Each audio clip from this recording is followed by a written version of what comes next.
السلام علیکم ورحمۃ اللہ وبرکاتہ۔ بہت قابل صد احترام اور عزیز بہنوں اور بیٹیوں کو اللہ تعالیٰ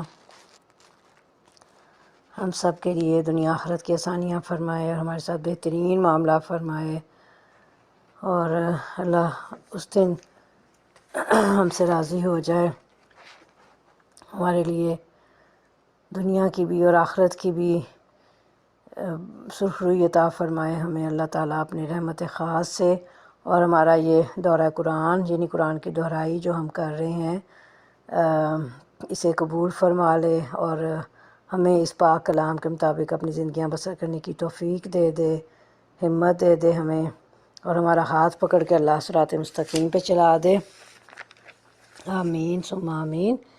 پارہ نمبر ہمارا 25 شروع ہو رہا ہے، اور اس میں حامیم سجدہ کی چند آیات ہیں، اور پھر اس کے بعد انشاءاللہ سورہ شورا ہماری شروع ہو جائے گی۔ تو اللہ کا نام لے کے ہم شروع کرتے ہیں۔ اعوذ باللہ من الشیطان الرجیم، بسم اللہ الرحمن الرحیم۔ سبحان اللہ و بحمدہ، سبحان اللہ العظیم، سبحان اللہ و بحمدہ عدد خلقہ و رضا نفسہ و زنۃ عرشہ و مداد کلمات۔ اللہم صلی علی محمد و علی آل محمد کما صلیت علی ابراہیم و علی آل ابراہیم انک حمید مجید۔ اللہم بارک علی محمد و علی آل محمد کما بارکت علی ابراہیم و علی آل ابراہیم انک حمید مجید۔ رب اشرح لی صدری و یسر لی امری واحلل عقدۃ من لسانی یفقہوا قولی۔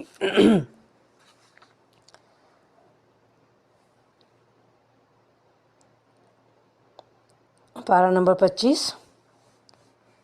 الیہ یرد علم الساعہ وما تخرج من ثمرات من اکمامها وما تحمل من انثى ولا تضع الا بعلمہ ویوم ینادیہم این شرکائی قالوا اذنک ما منا من شہید۔ صدق اللہ العظیم۔ اس ساعت یعنی اس گھڑی کا علم اللہ ہی کی طرف راجع ہوتا ہے، وہی ان سارے پھلوں کو جانتا ہے جو اپنے شگوفوں میں سے نکلتے ہیں، اسی کو معلوم ہے کہ کون سی مادہ حاملہ ہوئی ہے اور کس نے بچہ جنا ہے۔ پھر جس روز وہ ان لوگوں کو پکارے گا کہ کہاں ہے میرے وہ شریک، یہ کہیں گے ہم عرض کر چکے ہیں، آج ہم میں سے کوئی اس کی گواہی دینے والا نہیں ہے۔ اس وقت وہ سارے معبود ان سے گم ہو جائیں گے جنہیں یہ اس سے پہلے پکارتے تھے، اور یہ لوگ سمجھ لیں گے کہ ان کے لیے اب کوئی جائے پناہ نہیں ہے۔ یہاں علم الساعہ سے مراد جو ہے وہ قیامت ہے، یعنی اللہ کے سوا اس کے واقع ہونے کا کسی کو علم نہیں۔ اسی لیے جب حضرت جبرائیل علیہ السلام نے نبی کریم صلی اللہ علیہ وسلم سے قیامت کے واقع ہونے کے بارے میں پوچھا تھا، تو آپ صلی اللہ علیہ وسلم نے فرمایا، اس کی بابت مجھے بھی اتنا ہی علم ہے جتنا تجھے ہے، میں تو اس سے زیادہ نہیں جانتا۔ اور پھر اللہ فرماتے ہیں کہ یہ اللہ کے علم کامل و محیط کا بیان ہے، یعنی اللہ کے علم اللہ کو مکمل علم ہے، اور اللہ کا علم جو ہے وہ سب تمام چیزوں کا احاطہ کیے ہوا ہے کہ کوئی چیز اس کے علم سے باہر نہیں ہے، اور اس کی اس صفت علم میں کوئی اس کا شریک نہیں ہے، یعنی اس طرح کا علم کامل کسی کو حاصل نہیں، حتیٰ کہ انبیاء علیہ السلام کو بھی نہیں، انہیں بھی اتنا ہی علم ہوتا ہے جتنا اللہ تعالیٰ انہیں وحی کے ذریعے سے بتلا دیتا ہے، اور اس علم وحی کا تعلق بھی منصب نبوت اور اس کے تقاضوں کی ادائیگی سے متعلق ہی ہوتا ہے، نہ کہ دیگر فنون و معاملات سے۔ اس لیے کسی بھی نبی اور رسول کو چاہے وہ کتنی ہی عظمت شان کا حامل ہو، یہ کہنا جائز نہیں کہ ان کو علم ہے ہر چیز کا، کیونکہ یہ صرف اللہ کی شان ہے اور اس کی صفت ہے جس میں کسی اور کو شریک ماننا شرک ہوگا۔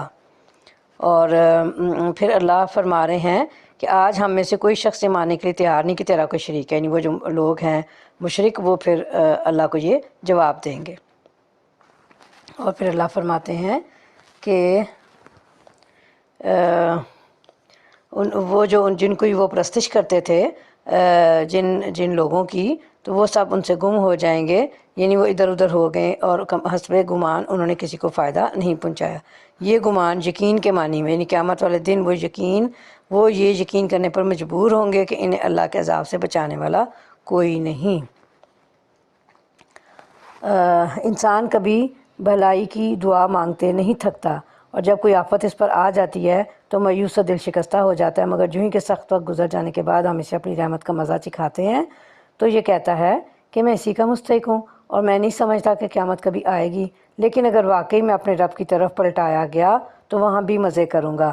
حالانکہ کفر کرنے والوں کو لازماً ہم بتا کر رہیں گے کہ وہ کیا کر کے آئے ہیں اور انہیں ہم بڑے گندے عذاب کا مزہ چکھائیں گے۔ یعنی دنیا کا مال و اسباب، صحت و قوت، عزت و رفت اور دیگر دنیاوی نعمتیں مانگنے سے انسان نہیں تھکتا، بلکہ مانگتا ہی رہتا ہے۔ انسان سے مراد انسانوں کی غالب اکثریت ہے۔ یعنی تکلیف پہنچنے پر فوراً مایوسی کا شکار ہو جاتا ہے، جبکہ اللہ کے مخلص بندوں کا حال اس سے مختلف ہوتا ہے۔ وہ ایک تو دنیا کے طالب نہیں ہوتے، ان کے سامنے ہر وقت آخرت ہی ہوتی ہے۔ دوسرے، تکلیف پہنچنے پر بھی وہ اللہ کی رحمت اور اس کے فضل سے مایوس نہیں ہوتے، بلکہ آزمائشوں کو بھی وہ کفارہ سیئات یعنی گناہوں کی نافرمانیوں کا کفارہ اور رفع درجات اور اپنی درجات کی بلندی کا باعث سمجھتے ہیں، گویا مایوسی ان کے قریب بھی نہیں پھٹکتی۔ اور پھر اللہ فرما رہے ہیں کہ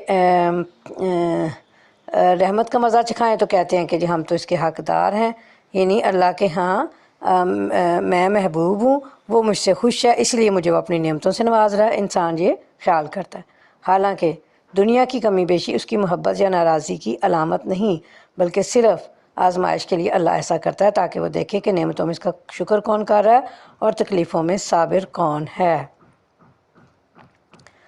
پھر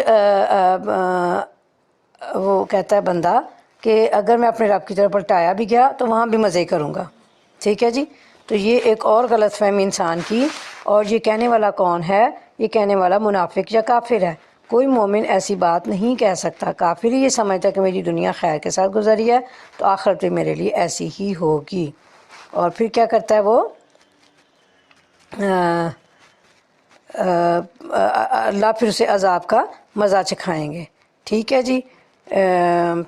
اور آگے اللہ فرماتے ہیں انسان کو جب ہم نعمت دیتے ہیں تو وہ منہ پھیرتا ہے اور اکڑ جاتا ہے، اور جب اسے کوئی آفت چھو جاتی ہے تو لمبی چوڑی دعائیں کرنے لگتا ہے، یعنی حق سے منہ پھیر لیتا ہے اور حق کی اطاعت سے اپنا پہلو بدل لیتا ہے اور تکبر کا اظہار کرتا ہے، اور پھر مصیبت آنے پہ کیا کرتا ہے؟ آفت آنے پہ کہ بارگاہ الہی میں تضرع زاری کرتا ہے، یعنی آہ زاری کرتا ہے، رونا دھونا کرتا ہے تاکہ وہ مصیبت دور فرما دے، یعنی شدت میں اللہ کو یاد کرتا ہے، خوشحالی میں بھول جاتا ہے، نزول نعمت کے وقت نزول آزمائش کے وقت اللہ سے فریادیں کرتا ہے، اور حصول نعمت کے وقت اسے وہ یاد نہیں رہتا۔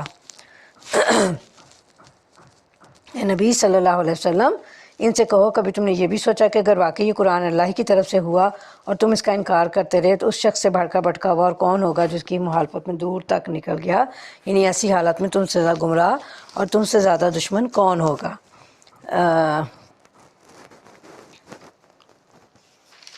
ان قریب ہم ان کو اپنی نشانیاں آفاق میں بھی دکھائیں گے اور ان کے اپنے نفس میں بھی، جہاں تک ان پر یہ بات کھل جائے گی کہ یہ قرآن واقعی برحق ہے۔ کیا یہ بات کافی نہیں ہے کہ تیرا رب ہر چیز کا شاہد ہے؟ آگاہ رہو، یہ لوگ اپنے رب کی ملاقات میں شک رکھتے ہیں، سن رکھو وہ ہر چیز پر محیط ہے۔ ہر چیز پر محیط ہے، ہر چیز کا احاطہ کیے ہوئے ہے، یعنی قیامت کا وقوع قطعاً مشکل امر نہیں، کیونکہ تمام مخلوقات پر اس کا غلبہ اور تصرف ہے، یعنی اس کا کنٹرول ہے، اور وہ اس میں جس طرح چاہے تصرف کرتا ہے، کر سکتا ہے اور کرے گا، کوئی اسے روکنے والا نہیں، یعنی اللہ رب العالمین کو۔ پارہ نمبر 25 ہمارا شروع ہو رہا ہے۔ سورہ شورا مکی ہے اور اس میں 53 آیتیں ہیں، یعنی 53 آیات ہیں، اور اس کے 5 رکوع ہیں۔ اب ہم سورہ شورا کو تھوڑا سا دیکھ لیتے ہیں۔ سورہ شورا پارہ نمبر 25 ہمارا چل رہا ہے، اور آیت جو ہے سورہ شورا کی 38 اس کے فقرے وَأَمْرُهُمْ شُورَىٰ بَيْنَهُمْ سے ماخوذ ہے اس کا نام، اور اس کا مطلب یہ ہے کہ وہ سورہ جس میں لفظ شورا آیا ہے۔ زمان نزول کسی معتبر روایت سے معلوم نہیں ہو سکا، لیکن اس کے مضمون پر غور کرنے سے صاف محسوس ہوتا ہے کہ یہ سورہ حامیم سجدہ کے متصلاً بعد نازل ہوئی ہوگی، یعنی فوراً بعد نازل ہوئی ہوگی۔ اچھا، جس کا موضوع اور مضمون جو ہے، بات کا آغاز اس طرح کیا گیا ہے کہ تم لوگ ہمارے نبی کی پیش کردہ باتوں پر کہ یہ کیا چیم گوئیاں کرتے پھر رہے ہو، یہ باتیں کوئی نرالی اور نئی نہیں ہیں، نہ یہی کوئی نادر واقعہ ہے جو تاریخ میں پہلی ہی مرتبہ پیش آیا ہو کہ ایک شخص پر اللہ کی طرف سے وحی آئے۔ اور وہ شخص اسے یعنی وحی کو بنی نوع انسان کی رہنمائی کے لیے اور اسے یعنی نبی کو بنی نوع انسان کی رہنمائی کے لیے ہدایات دی جائیں، ایسی ہی وہی اسی طرح کی ہدایات کے ساتھ اللہ تعالیٰ اس سے پہلے انبیاء علیہ السلام پر پے در پہ بیچتا رہا ہے۔ اور پھر یہ کہ النبوت پر کسی شخص کا مقرر کیا جانا اور اس شخص کا اپنے آپ کو نبی کی حیثیت سے پیش کرنا یہ معنی نہیں رکھتا کہ وہ خلق خدا کی قسمتوں کا مالک بنا دیا گیا ہے، اور اسی دعوے کے ساتھ وہ میدان میں آیا ہے۔ قسمتیں تو اللہ نے اپنے ہی ہاتھ میں رکھی ہیں۔ پھر اس مسئلے کی حقیقت سمجھائی گئی ہے کہ اللہ نے سارے انسانوں کو پیدائشی طور پر راست رو کیوں نہ بنا دیا، اور یہ اختلاف کی ہمت اور طاقت اور اجازت کیوں رکھی، جس کی وجہ سے لوگ فکر و عمل کے خیر الٹے سیدھے راستے پر چل پڑتے ہیں۔ اور اس کے بعد بتایا گیا ہے کہ جس دین کو نبی کریم صلی اللہ علیہ وسلم پیش کر رہے ہیں وہ حقیقت میں کیا ہے۔ تو سورہ شورہ شروع کرتے ہیں اللہ کا نام لے کر۔ بسم اللہ الرحمن الرحیم۔ حامیم عین سین کاف کذالک یوحی الیک والی الذین من قبلک اللہ العزیز الحکیم لہ ما فی السماوات وما فی الارض وہو العلی العظیم۔ صدق اللہ العظیم۔ ترجمہ شروع کر رہے ہیں۔ اللہ کے نام سے جو بے انتہا مہربان اور رحم فرمانے والا ہے۔ حامیم عین سین کاف۔ اسی طرح اللہ غالب و حکیم تمہاری طرف اور تم سے پہلے گزرے ہوئے رسولوں کی طرف وحی کرتا رہا ہے۔ آسمانوں اور زمین میں جو کچھ بھی ہے اسی کا ہے، وہ برتر اور عظیم ہے۔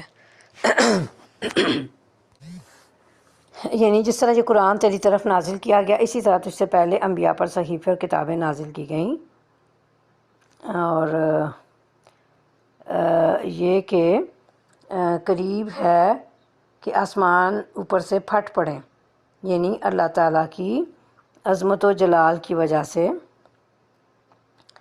اور فرشتے اپنے رب کی حمد کے ساتھ تسبیح کر رہے ہیں اور زمین والوں کے حق میں درگزر کی درخواستیں کیے جاتے ہیں۔ آگاہ رہو، حقیقت میں اللہ غفور و رحیم ہی ہے۔ جن لوگوں نے اس کو چھوڑ کر اپنے کچھ دوسرے سرپرست بنا رکھے ہیں، اللہ ہی ان پر نگران ہے، تم ان کے حوالہ دار نہیں ہو۔ یہ دیکھتے ہیں اب تفسیر اب ہم کہ اللہ ان پر نگران ہے، یعنی اصل میں لفظ اولیاء استعمال ہوا ہے جس کا مفہوم عربی زبان میں بہت وسیع ہے۔ معبودان باطل کے متعلق گمراہ انسانوں کے مختلف عقائد اور بہت سے مختلف طرز عمل ہیں جن کو قرآن مجید میں اللہ کے سوا دوسروں کو اپنا ولی بنانے سے تعبیر کیا گیا ہے۔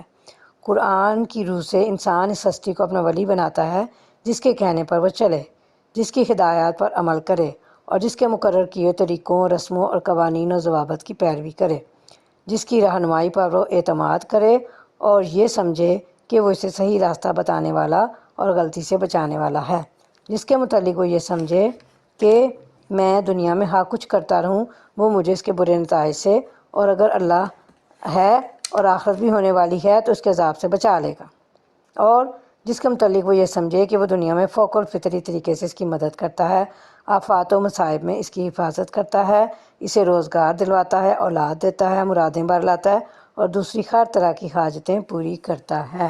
اسے اللہ نے یہاں سورہ شورہ میں کیا فرمایا ہے کہ اب اللہ کو چھوڑ کر جنہوں نے کچھ دوسرے سرپرست بنا رکھے ہیں، دوسرے اولیاء بنا رکھے ہیں۔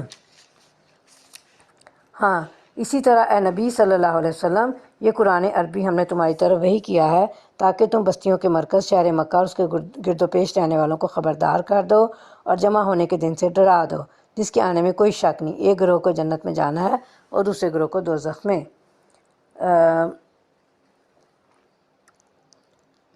یعنی جس طرح ہم نے ہر رسول اس کی قوم کی زبان میں بھیجا، اسی طرح ہم نے آپ پر عربی زبان میں قرآن نازل کیا ہے کیونکہ آپ کی قوم یہی زبان بولتی اور سمجھتی ہے۔ اور ام القریٰ مکے کا نام ہے، اسے بستیوں کی ماں اس لیے کہا گیا کہ یہ عرب کی قدیم ترین بستی ہے، گویا یہ تمام بستیوں کی ماں ہے جنہوں نے اسی سے جنم لیا ہے۔ اگر اللہ چاہتا تو ان سب کو ایک ہی امت بنا دیتا، مگر وہ جسے چاہتا ہے اپنی رحمت میں داخل کرتا ہے، اور ظالموں کو نہ کوئی ولی ہے نہ مددگار۔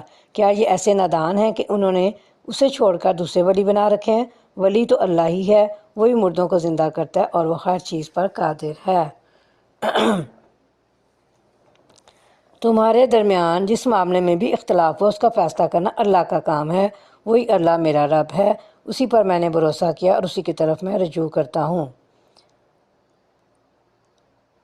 یہ جو ہے یہ آیات اللہ تعالیٰ کی طرف سے وحی ہے، لیکن اس میں رسول اللہ صلی اللہ علیہ وسلم جو ہیں وہ اللہ کی طرف سے یہ بات رکھ رہے ہیں، گویا اللہ جل شانہ اپنے نبی کو ہدایت دے رہا ہے کہ آپ یہ اعلان کر دیں۔ اور اس کی مثال سورہ فاتحہ سے ہے۔ سورہ فاتحہ جو ہے تو اللہ کا کلام، مگر بندے اپنی طرف سے اس دعا کو اپنے طور پر اللہ کے حضور پیش کرتے ہیں۔ اسی طرح نبی کریم صلی اللہ علیہ وسلم یہ بات ان کے سامنے پیش کر رہے ہیں کہ آسمانوں اور زمین کا بنانے والا، جس نے تمہاری اپنی جنس سے تمہارے لیے جوڑے پیدا کیے اور اسی طرح جانوروں میں بھی انہی کے ہم جنس جوڑے بنائے، اور اس طریقے سے وہ تمہاری نسلیں پھیلاتا ہے۔ کائنات کی کوئی چیز اس کے مشابہ نہیں، یعنی اللہ کے، وہ سب کچھ سننے اور دیکھنے والا ہے۔ آسمانوں اور زمین کے خزانوں کی کنجیاں اس کے پاس ہیں، جسے چاہتا ہے کھلا رزق دیتا ہے، جسے چاہتا ہے نپا تولا دیتا ہے، اسے ہر چیز کا علم ہے۔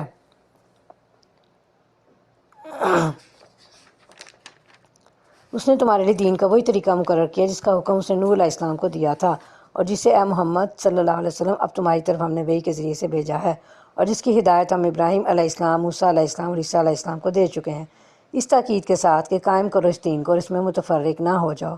یہی بات ان مشرکین کو سخت ناگوار ہوئی ہے جس کی طرف اے محمد صلی اللہ علیہ وسلم تم انہیں دعوت دے رہے ہو۔ اللہ جسے چاہتا ہے اپنا کر لیتا ہے، اور وہ اپنی طرف آنے کا راستہ اسی کو دکھاتا ہے جو اس کی طرف رجوع کرے۔ اللہ نے تمہارے لیے وہی دین مقرر کیا ہے، اور شرع لکم من الدین، تو الدین سے مراد اللہ پر ایمان، توحید، اطاعت رسول، شریعت الہیہ کو ماننا ہے۔ تمام انبیاء کا یہی دین تھا جس کی وہ دعوت اپنی اپنی قوم کو دیتے رہے، اگرچہ ہر نبی کی شریعت اور طریقہ میں بعض جزوی اختلافات ہوتے تھے،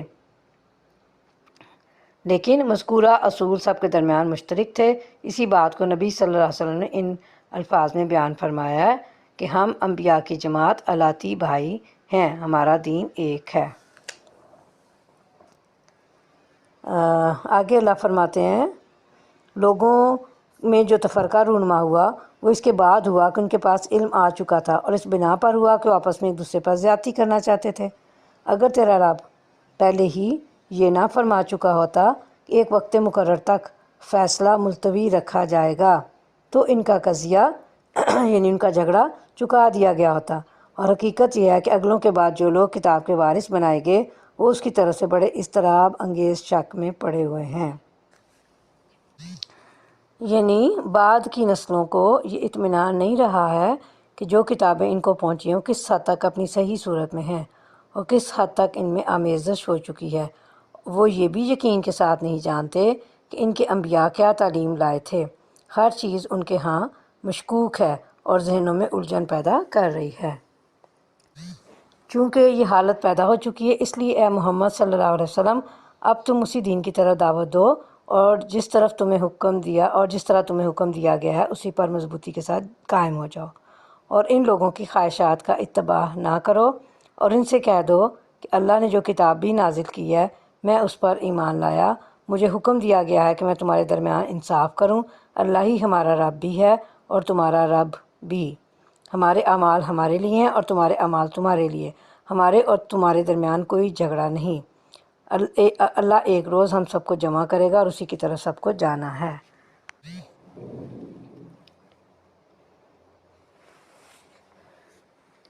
یعنی معقول دلائل سے بات سمجھانے کا جو حق تھا وہ ہم نے ادا کر دیا، اب خام خواہ تو میں کرنے سے کیا حاصل؟ تم اگر جھگڑا کرو تو ہم تم سے جھگڑنے کے لیے بالکل تیار نہیں ہیں۔ اللہ کی دعوت پر لبیک کہے جانے کے بعد جو لوگ لبیک کہنے والوں سے اللہ کے معاملے میں جھگڑے کرتے ہیں ان کی حجت بازی ان کے رب کے نزدیک باطل ہے، اور ان پر اس کا غضب ہے اور ان کے لیے سخت سزا ہے۔ یعنی یہ مشرکین مسلمانوں سے لڑتے جھگڑتے ہیں جنہوں نے اللہ اور رسول کی بات مان لی ہے تاکہ انہیں پھر راہ ہدایت سے ہٹا دیں، یا مراد یہود و نصارہ ہیں جو مسلمانوں سے جھگڑتے تھے اور کہتے تھے کہ ہمارا دین تمہارے دین سے بہتر ہے اور ہمارا نبی بھی تمہارے نبی سے پہلے ہوا ہے، اس لیے ہم تم سے بہتر ہیں۔ وہ اللہ ہی ہے جس نے حق کے ساتھ یہ کتاب اور میزان نازل کی ہے، اور تمہیں کیا خبر شاید کہ فیصلے کی گھڑی قریب ہی آ لگی ہو۔ الکتاب سے مراد جنس ہے، یعنی تمام پیغمبروں پر جتنی کتابیں بھی نازل ہوئیں وہ سب حق اور سچی تھیں، یا بطور خاص قرآن مجید مراد ہے اور اس کی صداقت کو واضح کیا جا رہا ہے۔ اور میزان یعنی ترازو سے مراد عدل و انصاف ہے۔ عدل کو ترازو سے اس لیے تعبیر فرمایا کہ یہ برابری اور انصاف کا آلہ ہے، اس کے ذریعے سے ہی لوگوں کے درمیان برابری ممکن ہے۔ جو لوگ اس کے آنے پر ایمان نہیں رکھتے وہ تو اس کے لیے جلدی مچاتے ہیں، مگر جس پر ایمان رکھتے ہیں وہ اس سے ڈرتے ہیں اور جانتے ہیں کہ یقیناً وہ آنے والی ہے۔ خوب سن لو، جو لوگ اس گھڑی کے آنے میں شک ڈالنے والی بحثیں کرتے ہیں وہ گمراہی میں بہت دور نکل گئے ہیں، یعنی قیامت کے آنے میں جو شک ڈالتے ہیں۔ اللہ اپنے بندوں پر بہت مہربان ہے، جسے جو کچھ چاہتا ہے دیتا ہے، اور وہ بڑی قوت والا اور زبردست ہے۔ جو کوئی آخرت کی کھیتی چاہتا ہے اس کی کھیتی کو ہم بڑھاتے ہیں، اور جو دنیا کی کھیتی چاہتا ہے اسے دنیا ہی میں سے دے دیتے ہیں، مگر آخرت میں اس کا کوئی حصہ نہیں ہے۔ بہت اہم آیت ہے یہ، تفسیر دیکھتے ہیں اس کی۔ مطلب یہ ہے کہ جو شخص دنیا میں اپنے اعمال و محنت کے ذریعے سے آخرت کے اجر و ثواب کا طالب ہے تو اللہ تعالیٰ اس کی آخرت کی کھیتی میں اضافہ فرمائے گا کہ ایک ایک نیکی کا اجر 10 گنا سے لے کر 700 گنا بلکہ اس سے بھی زیادہ عطا فرمائے گا۔ یعنی طالب دنیا کو دنیا تو ملتی ہے لیکن اتنی نہیں جتنی وہ چاہتا ہے، بلکہ اتنی ہی ملتی ہے جتنی اللہ کی مشیت اور تقدیر کے مطابق ہوتی ہے۔ کیا یہ لوگ کچھ ایسے شریک خدا رکھتے ہیں جنہوں نے ان کے لیے دین کی نوعیت رکھنے والا ایک ایسا طریقہ مقرر کر دیا جس کا اللہ نے اذن نہیں دیا؟ اگر فیصلے کی بات طے نہ ہو گئی ہوتی تو ان کا قضیہ چکا دیا گیا ہوتا، یعنی ان کا جھگڑا ختم کر دیا گیا ہوتا۔ یقیناً ان ظالموں کے لیے دردناک عذاب ہے۔ تم دیکھو گے کہ یہ ظالم اس وقت اپنے کیے کے انجام سے ڈر رہے ہوں گے اور وہ ان پر آ کر رہے گا۔ اس آیت میں شرکاء سے مراد ظاہر بات ہے کہ وہ شریک نہیں ہیں جن سے لوگ دعائیں مانگتے ہیں یا جن کی نظر و نیاز چڑھاتے ہیں یا جن کے آگے پوجا پاٹ کے مراسم ادا کرتے ہیں، بلکہ لا محالہ ان سے مراد وہ انسان ہیں جن کو لوگوں نے شریک فی الحکم ٹھہرا لیا ہے، جن کے سکھائے ہوئے افکار اور عقائد اور نظریات اور فلسفوں پر لوگ ایمان لاتے ہیں، جن کی دی ہوئی قدروں کو مانتے ہیں، جن کے پیش کیے ہوئے اخلاقی اصولوں اور تہذیب و ثقافت کے معیاروں کو قبول کرتے ہیں، جن کے مقرر کیے ہوئے قوانین اور طریقوں اور ضابطوں کو اپنے مذہبی مراسم اور عبادات میں، اپنی شخصی زندگی میں، اپنی معاشرت میں، اپنے تمدن میں، اپنے کاروبار اور لین دین میں اور اپنی سیاست اور حکومت میں اس طرح اختیار کرتے ہیں کہ گویا یہی شریعت ہے جس کی پیروی ان کو کرنی چاہیے۔ آگے اللہ فرماتے ہیں کہ یقیناً ان ظالموں کے لیے دردناک عذاب ہے۔ تم دیکھو گے کہ یہ ظالم اس وقت اپنے کیے کے انجام سے ڈر رہے ہوں گے اور وہ ان پر آ کر رہے گا۔ بخلاف اس کے جو لوگ ایمان لے آئے ہیں اور جنہوں نے نیک عمل کیے ہیں وہ جنت کے گلستانوں میں ہوں گے، جو کچھ بھی وہ چاہیں گے اپنے رب کے ہاں پائیں گے، یہی بڑا فضل ہے۔ یہ ہے وہ چیز جس کی خوشخبری اللہ اپنے ان بندوں کو دیتا ہے جنہوں نے مان لیا اور نیک عمل کیے۔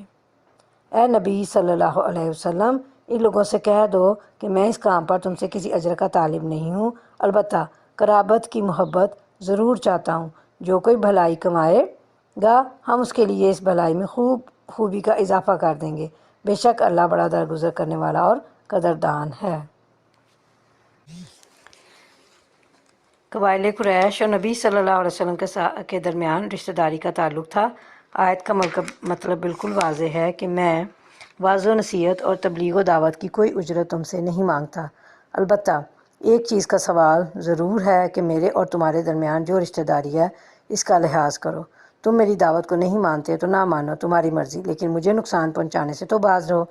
تم میرے دست و بازو نہیں باندھ سکتے تو رشتہ داری اور قرابت کے ناطے مجھے ایذا تو نہ پہنچاؤ اور میرے راستے کا روڑا تو نہ بنو کہ میں فریضہ رسالت ادا کر سکوں۔ حضرت ابن عباس رضی اللہ تعالیٰ عنہ نے اس کے معنی کیے ہیں کہ میرے اور تمہارے درمیان جو قرابت یعنی رشتہ داری ہے اس کو قائم رکھو۔ اچھا جی، آگے چلتے ہیں۔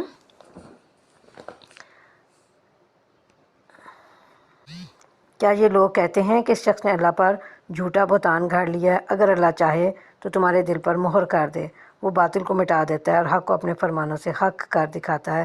وہ سینوں کے چھپے راز جانتا ہے، وہی جو اپنے بندوں سے توبہ قبول کرتا ہے اور برائیوں سے درگزر فرماتا ہے، حالانکہ تم لوگوں کے سب افعال کا اسے علم ہے۔ وہ ایمان لانے والوں اور نیک عمل کرنے والوں کی دعا قبول کرتا ہے اور اپنے فضل سے ان کو اور زیادہ دیتا ہے۔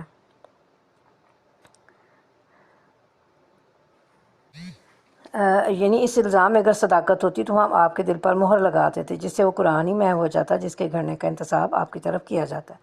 مطلب یہ ہے کہ ہم آپ کو اس کی سخت ترین سزا دیتے رہے۔ انکار کرنے والے تو ان کے لیے سخت سزا ہے۔ اگر اللہ اپنے سب بندوں کو کھلا رزق دے دیتا تو وہ زمین میں سرکشی کا طوفان برپا کر دیتے، مگر وہ ایک حساب سے جتنا چاہتا ہے نازل کرتا ہے۔ یقیناً وہ اپنے بندوں سے باخبر ہے اور ان پر نگاہ رکھتا ہے۔ وہی ہے جو لوگوں کے مایوس ہونے کے بعد مینہ برساتا ہے اور اپنی رحمت پھیلا دیتا ہے، اور وہی قابل تعریف ولی ہے۔ اس کی نشانیوں میں سے ہے یہ زمین اور آسمانوں کی پیدائش اور یہ جاندار مخلوقات جو اس نے دونوں جگہ پھیلا رکھی ہیں۔ وہ جب چاہے انہیں اکٹھا کر سکتا ہے۔ تم لوگوں پر جو مصیبت بھی آئی ہے تمہارے اپنے ہاتھوں کی کمائی سے آئی ہے۔ اس کا خطاب اگر اہل ایمان سے ہو تو مطلب ہوگا کہ تمہارے بعض گناہوں کا کفارہ تو وہ مصائب بن جاتے ہیں جو تمہیں گناہوں کی پاداش میں پہنچتے ہیں، اور کچھ گناہ وہ ہیں جو اللہ تعالیٰ یوں ہی معاف فرما دیتا ہے، اور اللہ کی ذات بڑی کریم ہے، معاف کرنے کے بعد آخرت میں اس پر مواخذہ یعنی پکڑے گی بھی نہیں۔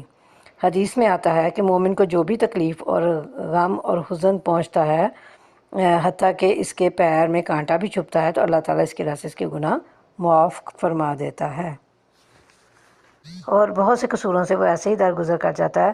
تم زمین میں اپنے خدا کو عاجز کر دینے والے نہیں ہو، اور اللہ کے مقابلے میں تم کوئی حامی و ناصر نہیں رکھتے۔ اس کی نشانیوں میں سے ہیں یہ جہاز جو سمندر میں پہاڑوں کی طرح نظر آتے ہیں۔ اللہ جب چاہے ہوا کو ساکن کر دے اور یہ سمندر کی پیٹھ پر کھڑے کے کھڑے رہ جائیں۔ اس میں بڑی نشانی ہے ہر اس شخص کے لیے جو کمال درجہ صبر و شکر کرنے والا ہو، یا ان پر سوار ہونے والوں کے بہت سے گناہوں سے درگزر کرتے ہوئے ان کے چند ہی کرتوتوں کی پاداش میں انہیں ڈبو دے۔ اس وقت ہماری آیات میں جھگڑے کرنے والوں کو پتہ چل جائے کہ ان کے لیے کوئی جائے پناہ نہیں ہے۔ یعنی سمندر میں پہاڑوں جیسی کشتیاں اور جہاز اللہ کے حکم سے چلتے ہیں، ورنہ اگر وہ حکم دے تو یہ سمندروں میں ہی کھڑے رہیں۔ یعنی سمندر کو حکم دے دے اور اس کی موجوں میں طغیانی آ جائے اور یہ ان میں ڈوب جائیں، ورنہ سمندر میں سفر کرنے والا کوئی بھی سلامتی کے ساتھ واپس نہ آ سکے۔ اور یہ جھگڑا کرنے سے مراد کیا ہے کہ ان کا انکار کرتے ہیں، اور یہ اللہ کے عذاب سے کہیں بھاگ کر چھٹکارا حاصل نہیں کر سکتے۔ جو کچھ بھی تم لوگوں کو دیا گیا ہے وہ محض دنیا کی چند روزہ زندگی کا سر و سامان ہے، اور جو کچھ اللہ کے ہاں ہے وہ بہتر بھی ہے اور پائیدار بھی۔ وہ ان لوگوں کے لیے ہے جو ایمان لائے ہیں اور اپنے رب پر بھروسہ کرتے ہیں، جو بڑے بڑے گناہوں اور بے حیائی کے کاموں سے پرہیز کرتے ہیں، اور اگر غصہ آ جائے تو درگزر کر جاتے ہیں، جو اپنے رب کا حکم مانتے ہیں، نماز قائم کرتے ہیں، اپنے معاملات آپس کے مشورے سے چلاتے ہیں۔ ہم نے جو کچھ بھی رزق انہیں دیا ہے اس میں سے خرچ کرتے ہیں، اور جب ان پر زیادتی کی جاتی ہے تو اس کا مقابلہ کرتے ہیں۔ برائی کا بدلہ ویسی ہی برائی ہے، پھر جو کوئی معاف کر دے اور اصلاح کرے اس کا اجر اللہ کے ذمہ ہے۔ اللہ ظالموں کو پسند نہیں کرتا۔ یعنی بدلہ لینے سے وہ عاجز نہیں ہے، اگر بدلہ لینا چاہیں تو لے سکتے ہیں، تاہم قدرت کے باوجود وہ معافی کو ترجیح دیتے ہیں، جیسے نبی صلی اللہ علیہ وسلم نے فتح مکہ والے دن اپنے خون کے پیاسوں کے لیے عام معافی کا اعلان فرما دیا۔ اور یہ جو آگے اللہ نے فرمایا کہ برائی کا بدلہ اسی جیسی برائی ہے، تو یہ قصاص یعنی بدلہ لینے کی اجازت ہے، اور جو لوگ ظلم ہونے کے بعد بدلہ لیں ان کو ملامت نہیں کی جا سکتی۔ ملامت کے مستحق تو وہ ہیں جو دوسروں پر ظلم کرتے ہیں اور زمین میں ناحق زیادتیاں کرتے ہیں، ایسے لوگوں کے لیے دردناک عذاب ہے۔ البتہ جو شخص صبر سے کام لے اور درگزر کرے تو یہ بڑی اولو العزمی کے کاموں میں سے ہے۔ جس کو اللہ ہی گمراہی میں پھینک دے اس کا کوئی سنبھالنے والا اللہ کے بعد نہیں ہے۔ تم دیکھو گے کہ یہ ظالم جب عذاب دیکھیں گے تو کہیں گے اب پلٹنے کی بھی کوئی سبیل ہے، اور تم دیکھو گے کہ یہ جہنم کے سامنے جب لائے جائیں گے تو ذلت کے مارے جھکے جا رہے ہوں گے، اس کو نظر بچا بچا کر کن آنکھیوں سے دیکھیں گے۔ اس وقت وہ لوگ جو ایمان لائے تھے کہیں گے کہ واقعی اصل زیانکار وہی ہیں جنہوں نے آج قیامت کے دن اپنے آپ کو اور اپنے متعلقین کو خسارے میں ڈال دیا۔ خبردار رہو، ظالم لوگ مستقل عذاب میں ہوں گے، اور ان کے کوئی حامی و سرپرست نہ ہوں گے جو اللہ کے مقابلے میں ان کی مدد کو آئیں۔ جسے اللہ گمراہی میں ڈال دے اس کے بچاؤ کی کوئی سبیل نہیں ہے۔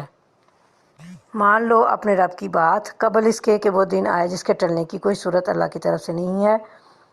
اس دن تمہارے لیے کوئی جائے پناہ نہ ہوگی اور نہ کوئی تمہارے حال کو بدلنے کی کوشش کرنے والا ہوگا۔ اب اگر یہ لوگ منہ موڑتے ہیں تو اے نبی صلی اللہ علیہ وسلم، ہم نے تم کو ان پر نگہبان بنا کر تو نہیں بھیجا ہے، تم پر تو صرف بات پہنچا دینے کی ذمہ داری ہے۔ یعنی تمہارے لیے کوئی جگہ ایسی نہیں ہوگی جس میں تم چھپ کر انجان بن جاؤ اور پہچانے نہ جا سکو یا نظر میں نہ آ سکو، جیسا کہ اللہ تعالیٰ نے سورہ قیامہ میں فرمایا کہ اس دن انسان کہے گا کہیں بھاگنے کی جگہ ہے، ہرگز نہیں، کوئی رائے فرار نہیں ہوگی، اس دن تیرے رب کے پاس ہی ٹھکانہ ہوگا۔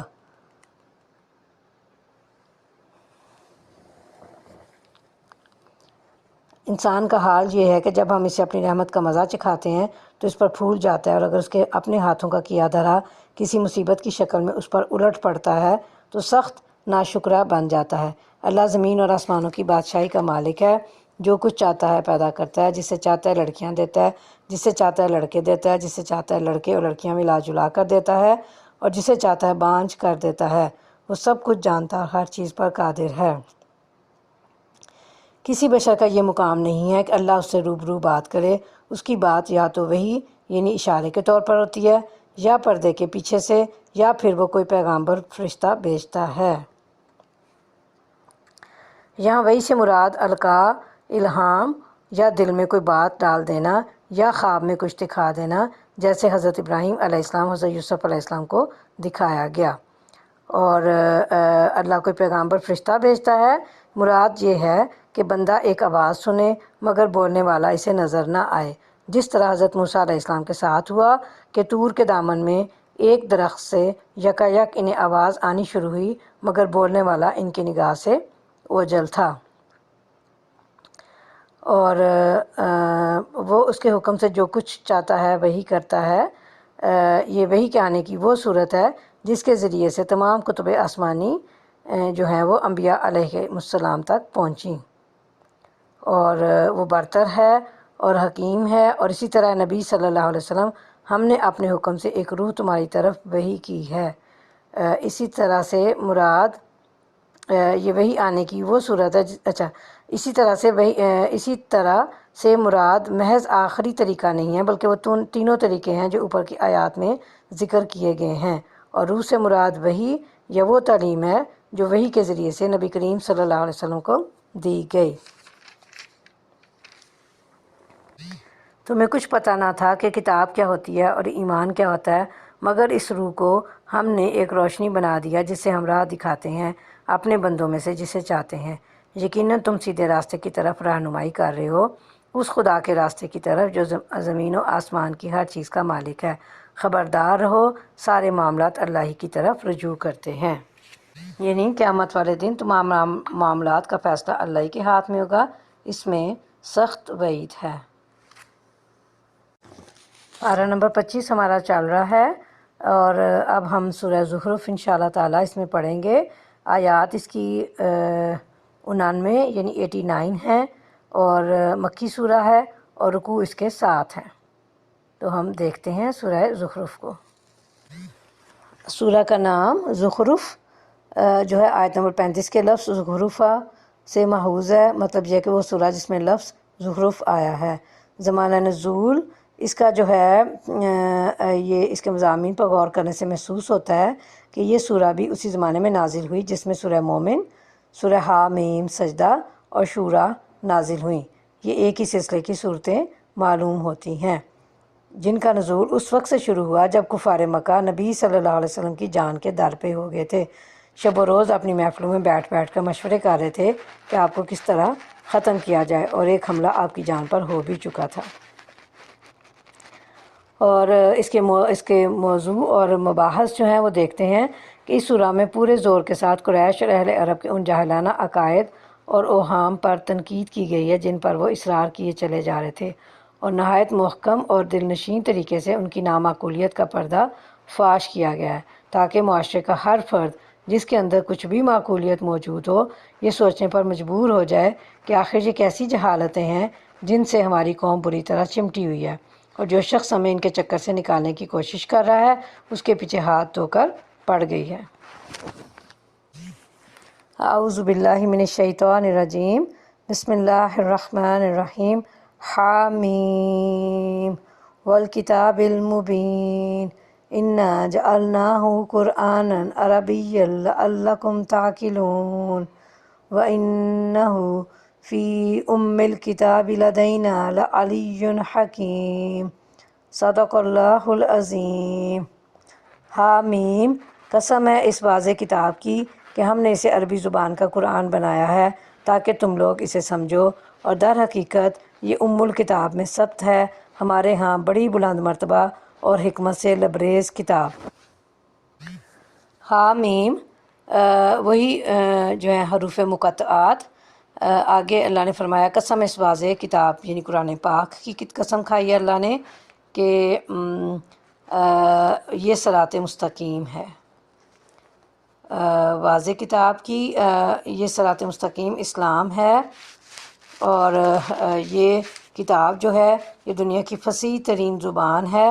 دوسرے اس کے اولین مخاطب بھی عرب تھے، انہی کی زبان میں قرآن اتارا تاکہ وہ سمجھنا چاہیں تو آسانی سے سمجھ سکیں، اور بلند مرتبہ اور حکمت والی ہے۔ تو اس سے مراد یہ ہے کہ قرآن کریم کی اس عظمت اور شرف کا بیان ہے جو ملائے اعلیٰ میں اسے حاصل ہے، تاکہ اہل زمین بھی اس کے شرف و عظمت کو ملحوظ رکھتے ہوئے اس کو قرار واقعی اہمیت دیں اور اس سے ہدایت کا وہ مقصد حاصل کریں جس کے لیے اسے دنیا میں اتارا گیا۔ ام الکتاب سے مراد لوح محفوظ ہے۔ اب کیا ہم تم سے بیزار ہو کر یہ درس نصیحت تمہارے ہاں بھیجنا چھوڑ دیں صرف اس لیے کہ تم حد سے گزرے ہوئے ہو؟ پہلی گزری قوموں میں بھی بارہا ہم نے نبی بھیجے ہیں، کبھی ایسا نہیں ہوا کہ کوئی نبی ان کے ہاں آیا ہو اور انہوں نے اس کا مذاق نہ اڑایا ہو۔ پھر جو لوگ ان سے بدرجہ زیادہ طاقتور تھے انہیں ہم نے ہلاک کر دیا۔ پچھلی قوموں کی مثالیں گزر چکی ہیں۔ اس کے معنی مختلف ہیں، دیکھتے ہیں حد سے گزر جانے والے لوگوں سے کہ کیا معنی ہے اس کے۔ پہلا مطلب اس کا یہ ہے کہ تم چونکہ گناہوں میں بہت زیادہ منہمک اور ان پر مصر ہو، یعنی ان پر اصرار کر رہے اور ان میں اتنے ڈوب گئے ہو، کھو گئے ہو، اس لیے کیا تم یہ گمان کرتے ہو کہ ہم تمہیں واعظ و نصیحت کرنا چھوڑ دیں گے؟ دوسرا مطلب اس کا یہ ہے کہ تمہارے کفر اور اسراف پر ہم تمہیں کچھ نہ کہیں گے اور تم سے درگزر کر لیں گے۔ تیسرا مطلب یہ ہے اس کا کہ یا ہم تمہیں ہلاک کر دیں اور کسی چیز کا تمہیں حکم دیں نہ منع کریں۔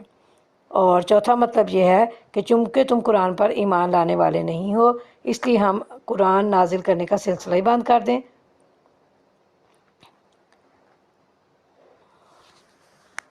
پچھلی قومیں جو زیادہ طاقتور تھیں اس سے مراد یہ ہے کہ اہل مکہ سے زیادہ زوراور اور طاقتور تھیں، جیسے دوسرے مقام پر سورہ مومن میں فرمایا کہ وہ ان سے تعداد اور قوت میں کہیں زیادہ تھے۔ یعنی قرآن مجید میں ان قوموں کا تذکرہ یا وصف بہت مرتبہ گزر چکا ہے۔ اس میں اہل مکہ کے لیے وارننگ ہے کہ پچھلی قومیں رسولوں کو جھٹلانے کی وجہ سے ہلاک ہوئیں، اگر یہ لوگ یعنی اہل مکہ بھی رسول کو جھٹلاتے رہیں گے اور اس پر اصرار کرتے رہیں گے تو ان کی مثل یہ بھی ہلاک کر دیے جائیں گے، یعنی ان کی مثل جو پہلے قومیں گزری ہیں ان کی طرح ان کو بھی ہلاک کر دیا جائے گا۔ آگے اللہ فرماتے ہیں اگر تم ان لوگوں سے پوچھو کہ زمین اور آسمانوں کو کس نے پیدا کیا ہے تو یہ خود کہیں گے کہ انہیں اس زبردست علیم ہستی نے پیدا کیا ہے، وہی نا جس نے تمہارے لیے اس زمین کو گہوارہ بنایا اور اس میں تمہارے لیے راستے بنا دیے تاکہ تم اپنی منزل مقصود کی راہ پا سکو۔ یعنی اس اعتراف کے باوجود انہی مخلوقات میں سے بہت سو کو ان نادانوں نے اللہ کا شریک ٹھہرا لیا ہے۔ یعنی اعتراف کس بات کا کہ اللہ ہی ہے جو سب کچھ پیدا کرنے والا ہے، اور آگے ہے اللہ نے اپنی صرف بیان فرمائی کہ زمین کو بچھونا بنا قرار دیا اور گہوارہ بنایا، تو بچھونا جس میں ثبات اور قرار ہے، تم اس پر چلتے ہو، کھڑے ہوتے اور سوتے ہو اور جہاں چاہتے ہو پھرتے ہو۔ اس نے اس کو پہاڑوں کے ذریعے سے جما دیا تاکہ اس میں حرکت و جنبش نہ رہے، یعنی زمین میں۔ اور پھر ایک علاقے سے دوسرے علاقے میں اور ایک ملک سے دوسرے ملک میں جانے کے لیے راستے بنا دیے تاکہ کاروباری، تجارتی اور دیگر مقاصد کے لیے تم آ جا سکو۔ جس نے ایک خاص مقدار میں آسمان سے پانی اتارا اور اس کے ذریعے سے مردہ زمین کو جلا اٹھایا، اسی طرح ایک روز تم زمین سے برآمد کیے جاؤ گے۔ یعنی اللہ نے جو بارش برسائی ہے اتنی جس سے تمہاری ضرورت پوری ہو سکے، کیونکہ قدرے حاجت سے کم بارش ہوتی تو وہ تمہارے لیے مفید ثابت نہ ہوتی، اور زیادہ ہوتی بارش تو وہ طوفان بن جاتی جس میں تمہارے ڈوبنے اور ہلاک ہونے کا خطرہ ہوتا۔ یعنی جس طرح بارش سے مردہ زمین شاداب ہو جاتی ہے، اسی طرح قیامت والے دن تمہیں بھی زندہ کر کے قبروں سے نکال لیا جائے گا۔ آگے اللہ فرماتے ہیں، وہی ہے جس نے یہ تمام جوڑے پیدا کیے اور جس نے تمہارے لیے کشتیوں اور جانوروں کو سواری بنایا تاکہ تم ان کی پشت پر چڑھو، اور جب ان پر بیٹھو تو اپنے رب کا احسان یاد کرو اور کہو کہ پاک ہے وہ جس نے ہمارے لیے ان چیزوں کو مسخر کر دیا، ورنہ ہم انہیں قابو میں لانے کی طاقت نہ رکھتے تھے، اور ایک روز ہمیں اپنے رب کی طرف پلٹنا ہے۔ یہ دعا آ گئی، دعائے سفر، یعنی جو ہم پڑھتے ہیں سفر شروع کرتے ہوئے، سبحان الذی سخر لنا ھذا وما کنا لہ مقرنین وانا الی ربنا لمنقلبون۔ تو ہم دیکھتے ہیں کہ اللہ تعالیٰ نے ہر چیز کو جوڑا جوڑا بنایا، نر اور مادہ، نباتات، کھیتیاں، پھل پھول اور حیوانات، سب میں نر اور مادہ کا سلسلہ ہے۔ بعض کہتے ہیں اس سے مراد ایک دوسرے کی مخالف چیزیں ہیں، جیسے روشنی اور اندھیرا، مرض اور صحت، انصاف اور ظلم، خیر اور شر، ایمان اور کفر، نرمی اور سختی وغیرہ۔ بعض کہتے ہیں ازواج اصناف کے معنی میں ہے، تمام انواع و اقسام کا خالق اللہ ہے۔ نبی کریم صلی اللہ علیہ وسلم جب سواری پر سوار ہوتے تو 3 مرتبہ اللہ اکبر، اللہ اکبر، اللہ اکبر کہتے، اور پھر یہ دعا جو ہے سبحان الذی سخر لنا ھذا وما کنا لہ مقرنین پڑھتے، علاوہ ازیں خیر و عافیت کی دعا مانگتے۔ یہ سب کچھ جانتے اور مانتے ہوئے بھی ان لوگوں نے اس کے بندوں میں سے بعض کو اس کا جز بنا ڈالا۔ حقیقت یہ ہے کہ انسان کھلا احسان فراموش ہے۔ کیا اللہ نے اپنی مخلوق میں سے اپنے لیے بیٹیاں انتخاب کیں اور تمہیں بیٹوں سے نوازا، اور حال یہ ہے کہ جس اولاد کو یہ لوگ اس خدائے رحمان کی طرف منسوب کرتے ہیں، اس کی ولادت کا مژدہ یعنی خبر، خوشخبری جب خود ان میں سے کسی کو دی جاتی ہے تو اس کے منہ پر سیاہی چھا جاتی ہے اور وہ غم سے بھر جاتا ہے۔ کیا اللہ کے حصے میں وہ اولاد آئی جو زیوروں میں پالی جاتی ہے اور بحث و حجت میں اپنا مدعا پوری طرح واضح بھی نہیں کر سکتی؟ یہاں فرشتوں کو مشرکین جو ہیں وہ اللہ کی بیٹیاں قرار دے کر ان کی عبادت کرتے تھے، یوں وہ مخلوق کو اللہ کا شریک اور اس کا جز مانتے تھے، حالانکہ وہ ان چیزوں سے پاک ہے۔ بعض نے جز سے یہاں نظر و نیاز کے طور پر نکالے جانے والے وہ جانور مراد لیے ہیں جن کا ایک حصہ مشرکین اللہ کے نام پر اور ایک حصہ بتوں کے نام پر نکالا کرتے تھے، اور انہوں نے اپنی جہالت کے ساتھ یا جہالت کی وجہ سے اللہ کے لیے اولاد بھی ٹھہرائی ہوئی ہے جسے یہ خود ناپسند کرتے ہیں۔ حالانکہ اللہ کی اولاد ہوتی تو کیا ایسا ہی ہوتا کہ خود تو اس کی لڑکیاں ہوتیں اور تمہیں وہ لڑکوں سے نوازتا؟ اور پھر یہ کہ یہاں پہ عورتوں کی 2 صفات کا تذکرہ خاص طور پر کیا گیا ہے۔ پہلی صفت یہ کہ ان کی تربیت اور نشو و نما زیورات اور زینت میں ہوتی ہے، یعنی شعور کی آنکھیں کھولتے ہی ان کی توجہ حسن افزا اور جمال افروز چیزوں کی طرف ہو جاتی ہے۔ مقصد اس وضاحت سے یہ ہے کہ جن کی حالت یہ ہے وہ تو اپنے ذاتی معاملات کے درست کرنے کی بھی استعداد و صلاحیت نہیں رکھتی۔ دوسری بات کیا ہے کہ اگر کسی سے بحث و تکرار ہو تو وہ اپنی بات بھی صحیح طریقے سے فطری حجاب کی وجہ سے واضح نہیں کر سکتی، نہ فریق مخالف کے دلائل کا توڑ ہی کر سکتی ہیں۔ یہ عورت کی وہ 2 فطری کمزوریاں ہیں جن کی بنا پر مرد حضرات عورتوں پر ایک گنا فضیلت رکھتے ہیں۔ انہوں نے فرشتوں کو جو خدائے رحمان کے خاص بندے ہیں عورتیں قرار دے لیا۔ کیا ان کے جسم کی ساخت انہوں نے دیکھی ہے؟ ان کی گواہی لکھ لی جائے گی اور انہیں اس کی جواب دہی کرنی ہوگی۔ یعنی فرشتوں کے اللہ کی بیٹیاں ہونے کی کوئی دلیل ان کے پاس نہیں ہے۔ یہ کہتے ہیں اگر خدائے رحمان چاہتا کہ ہم ان کی عبادت نہ کریں تو ہم کبھی ان کو نہ پوچھتے۔ یہ اس معاملے کی حقیقت کو قطعی نہیں جانتے، محض تیر تکے لڑاتے ہیں۔ کیا ہم نے اس سے پہلے کوئی کتاب ان کو دی تھی جس کی سند اپنی اس ملائکہ پرستی کے لیے یہ اپنے پاس رکھتے ہوں؟ نہیں، بلکہ یہ کہتے ہیں کہ ہم نے اپنے باپ دادا کو ایک طریقے پر پایا ہے اور ہم انہی کے نقش قدم پر چل رہے ہیں۔ اسی طرح تم سے پہلے جس بستی میں بھی ہم نے کوئی نذیر بھیجا، اس کے کھاتے پیتے لوگوں نے یہی کہا کہ ہم نے اپنے باپ دادا کو ایک طریقے پر پایا ہے اور ہم انہی کے نقش قدم کی پیروی کر رہے ہیں۔ ہر نبی نے ان سے پوچھا، کیا تم اسی ڈگر پر چلے جاؤ گے، خواہ میں تمہیں اس راستے سے زیادہ صحیح راستہ بتاؤں جس پر تم نے اپنے باپ دادا کو پایا ہے؟ انہوں نے سارے رسولوں کو یہی جواب دیا کہ جس دین کی طرف بلانے کے لیے تم بھیجے گئے ہو ہم اس کے کافر ہیں، انہیں اس کا انکار کرتے ہیں۔ آخر کار ہم نے ان کی خبر لے ڈالی اور دیکھ لو کہ جھٹلانے والوں کا کیا انجام ہوا۔ یاد کرو وہ وقت جب ابراہیم علیہ السلام نے اپنے باپ اور اپنی قوم سے کہا تھا کہ تم جن کی بندگی کرتے ہو میرا ان سے کوئی تعلق نہیں، میرا تعلق صرف اس سے ہے جس نے مجھے پیدا کیا، وہی میری رہنمائی کرے گا۔ اور ابراہیم علیہ السلام یہی کلمہ اپنے پیچھے اپنی اولاد میں چھوڑ گیا تاکہ وہ اس کی طرف رجوع کریں، یعنی جب بھی راہ راست سے ذرا قدم ہٹے تو یہ کلمہ ان کی رہنمائی کے لیے موجود رہے اور وہ اسی کی طرف پلٹ آئیں۔ اس واقعے کو جس غرض کے لیے یہاں بیان کیا گیا ہے وہ یہ ہے کہ کفار قریش کو اس بات پر شرم دلائی جائے کہ تم نے اسلاف کی تقلید اختیار کی بھی تو اس کے لیے اپنے بہترین اسلاف ابراہیم و اسماعیل علیہ السلام کو چھوڑ کر اپنے بدترین اسلاف کا انتخاب کیا۔ اس کے باوجود جب یہ لوگ دوسروں کی بندگی کرنے لگے تو میں نے ان کو مٹا نہیں دیا بلکہ میں انہیں اور ان کے باپ دادا کو متاع حیات دیتا رہا، یہاں تک کہ ان کے پاس حق اور کھول کھول کر بیان کرنے والا رسول آ گیا، مگر جب وہ حق ان کے پاس آیا تو انہوں نے کہہ دیا کہ یہ تو جادو ہے، ہم اس کو ماننے سے انکار کرتے ہیں۔ یعنی اپنے آبا کی تقلید میں اتنے پختہ تھے کہ پیغمبر کی وضاحت اور دلیل بھی انہیں اس سے نہیں پھیر سکی۔ اور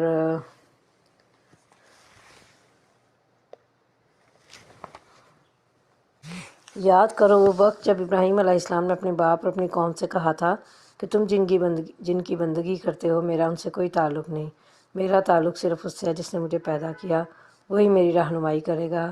اور ابراہیم علیہ السلام یہی کلمہ اپنے پیچھے اپنی اولاد میں چھوڑ گیا تاکہ وہ اس کی طرف رجوع کریں، یعنی جب بھی راہ راست سے ذرا قدم ہٹے تو یہ کلمہ ان کی رہنمائی کے لیے موجود رہے اور وہ اسی کی طرف پلٹ آئیں۔ اس واقعہ کو جس غرض کے لیے یہاں بیان کیا گیا ہے وہ یہ ہے کہ کفار قریش کو اس بات پر شرم دلائی جائے کہ تم نے اسلاف کی تقلید اختیار کی بھی تو اس کے لیے اپنے بہترین اسلاف ابراہیم و اسماعیل علیہ السلام کو چھوڑ کر اپنے بدترین اسلاف کا انتخاب کیا۔ اس کے باوجود جب یہ لوگ دوسروں کی بندگی کرنے لگے تو میں نے ان کو مٹا نہیں دیا بلکہ میں نے انہیں اور ان کے باپ دادا کو متاع حیات دیتا رہا، یہاں تک ان کے پاس حق کھول کھول کر بیان کرنے والا رسول آ گیا، مگر جب وہ حق ان کے پاس آیا تو انہوں نے کہہ دیا کہ یہ تو جادو ہے، ہم اس کو ماننے سے انکار کرتے ہیں۔ کہتے ہیں یہ قرآن دونوں شہروں کے بڑے آدمیوں میں سے کسی پر کیوں نہ نازل کیا گیا؟ کیا تیرے رب کی رحمت یہ لوگ تقسیم کرتے ہیں؟ دنیا کی زندگی میں ان کی گزر بسر کے لیے ذرائع تو ہم نے ان کے درمیان تقسیم کیے ہیں اور ان میں سے کچھ لوگوں کو کچھ دوسرے لوگوں پر ہم نے بدرجہ فوقیت دی ہے تاکہ یہ ایک دوسرے سے خدمت لیں، اور تیرے رب کی رحمت یہ نبوت اس دولت سے زیادہ قیمتی ہے جو ان کے رئیس سمیٹ رہے ہیں۔ یعنی دونوں شہروں سے مراد مکہ اور طائف ہے۔ کفار کا یہ کہنا تھا کہ اگر واقعی اللہ کو کوئی رسول بھیجنا ہوتا تو وہ اس پر اپنی کتاب نازل کرنے کا ارادہ کرتا تو ہمارے ان مرکزی شہروں میں سے کسی بڑے آدمی کو اس غرض کے لیے منتخب کرتا، مگر اگر یہ اندیشہ نہ ہوتا کہ سارے لوگ ایک ہی طریقے کے ہو جائیں گے تو ہم خدائے رحمان سے کفر کرنے والوں کے گھروں کی چھتیں اور ان کی سیڑھیاں جن سے وہ اپنے بالاخانوں پر چڑھتے ہیں اور ان کے دروازے اور ان کے تخت جن پر وہ تکیے لگا کر بیٹھتے ہیں سب چاندی اور سونے کے بنا دیتے۔ یہ تو محض حیات دنیا کی متاع ہے اور آخرت تیرے رب کے ہاں صرف متقین کے لیے ہے۔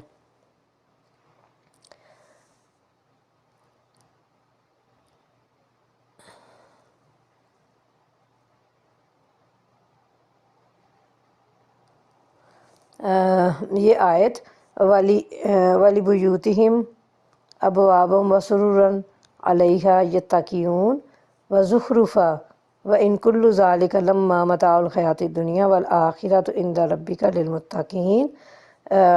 یہ وہ آیت ہے، آیت نمبر 35، جس میں زخرف یعنی یہ سورہ کا جو نام ہے وہ آیا ہے، اور اس کا مطلب سونا ہے۔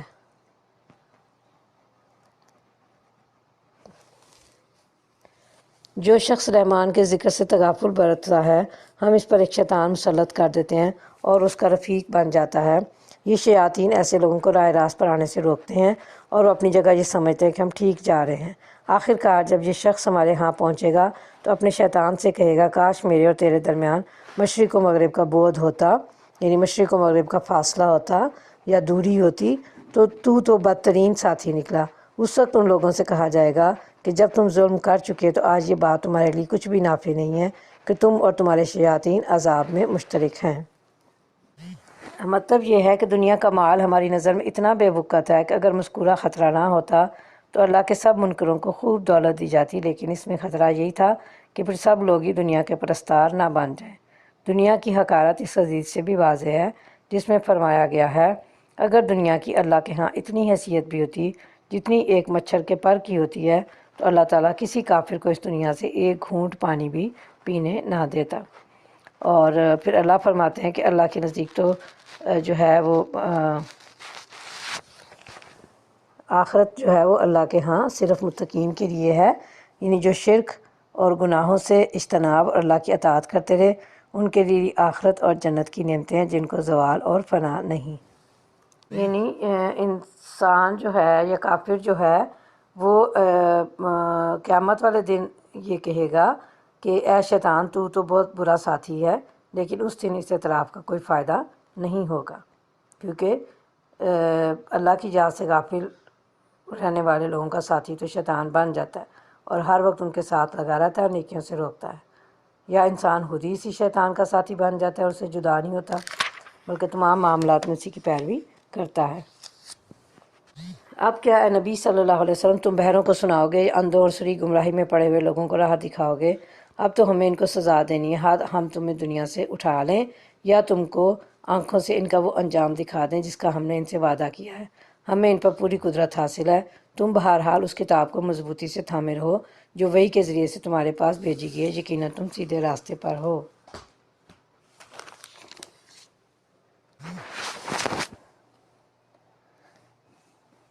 یعنی جس کے لیے شقاوت ابدی لکھ دی گئی ہے وہ واضح نصیحت کے اعتبار سے بہرا اور اندھا ہے، تیری دعوت و تبلیغ سے وہ راہ راست پر نہیں آ سکتا۔ یعنی جس طرح بہرا سننے سے، نابینا دیکھنے سے محروم ہے، اسی طرح کھلی گمراہی میں مبتلا حق کی طرف آنے سے محروم ہے۔ یہ نبی صلی اللہ علیہ وسلم کو تسلی ہے تاکہ ایسے لوگوں کے کفر سے آپ زدہ تشویش محسوس نہ کریں، یعنی تجھے موت آ جائے قبل اس کے کہ ان پر عذاب ہے یا تجھے مکے سے نکال لے جائیں دنیا میں ہی، اگر ہماری مشیت کا تقاضا ہوا بصورت دیگر عذاب اخروی سے تو وہ کسی صورت نہیں بچ سکتے، یعنی تیری موت سے قبل ہی یا مکے میں ہی تیرے رہتے ہوئے ان پر عذاب بھیج دیں، یعنی ہم جب چاہیں عذاب نازل کر سکتے ہیں کیونکہ ہم ان پر قادر ہیں۔ چنانچہ آپ کی زندگی میں ہی بدر کی جنگ میں کافر عبرتناک شکست اور ذلت سے دوچار ہوئے۔ حقیقت یہ ہے کہ یہ کتاب تمہارے لیے اور تمہاری قوم کے لیے بہت بڑا شرف ہے، اور ان قریب تم لوگوں کو اس کی جواب دہی کرنی ہوگی۔ تم سے پہلے ہم نے جتنے رسول بھیجے تھے ان سب سے پوچھ دیکھو، کیا ہم نے خدائے رحمان کے سوا کچھ دوسرے معبود بھی مقرر کیے تھے کہ ان کی بندگی کی جائے؟ یعنی اس سے بڑھ کر کسی شخص کی کوئی خوش قسمتی نہیں ہو سکتی کہ تمام انسانوں میں سے اس کو اللہ اپنی کتاب نازل کرنے کے لیے منتخب کرے، اور کسی قوم کے حق میں بھی اس سے بڑی کسی خوش قسمتی کا تصور نہیں کیا جا سکتا کہ دنیا کی دوسری سب قوموں کو چھوڑ کر اللہ تعالیٰ اس کے ہاں اپنا نبی پیدا کرے اور اس کی زبان میں اپنی کتاب نازل کرے اور اسے دنیا میں پیغام خداوندی کی حامل بن کر اٹھنے کا موقع دے۔ اس شرف عظیم کا احساس اگر قریش اور اہل عرب کو نہیں ہے اور وہ اس کی ناقدری کرنا چاہتے ہیں تو ایک وقت آئے گا جب انہیں اس کی جواب دہی کرنی ہوگی، اور رسولوں سے پوچھنے کا مطلب ان کی الہی کتابوں سے معلوم کرنا ہے۔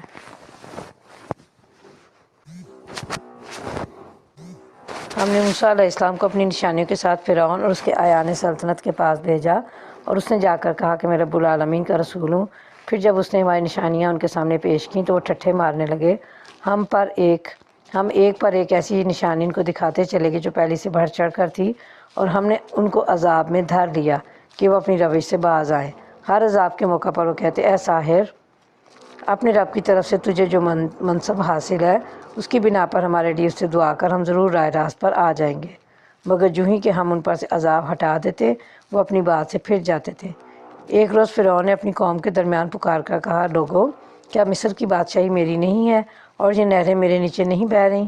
کیا تم لوگوں کو نظر نہیں آتا میں بہتر ہوں یا یہ شخص جو ذلیل و حقیر ہے اور اپنی بات بھی کھول کر بیان نہیں کر سکتا؟ کیوں نہ اس پر سونے کے کنگن اتارے گئے یا فرشتوں کا ایک دستہ اس کی اردلی میں نہ آیا۔ کہتے ہیں کہ اس زمانے میں جادو ناپسندیدہ یا مکروہ چیز نہیں تھی، اور عالم فاضل شخص کو جادوگر کے لفظ سے بطور تعظیم خطاب کیا جاتا تھا۔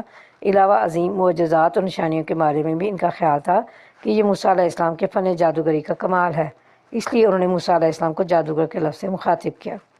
اپنے رب سے کے الفاظ جو ہیں اپنی مشرکانہ ذہنیت کی وجہ سے کہے، کیونکہ مشرکوں میں مختلف رب اور الہ ہوتے تھے۔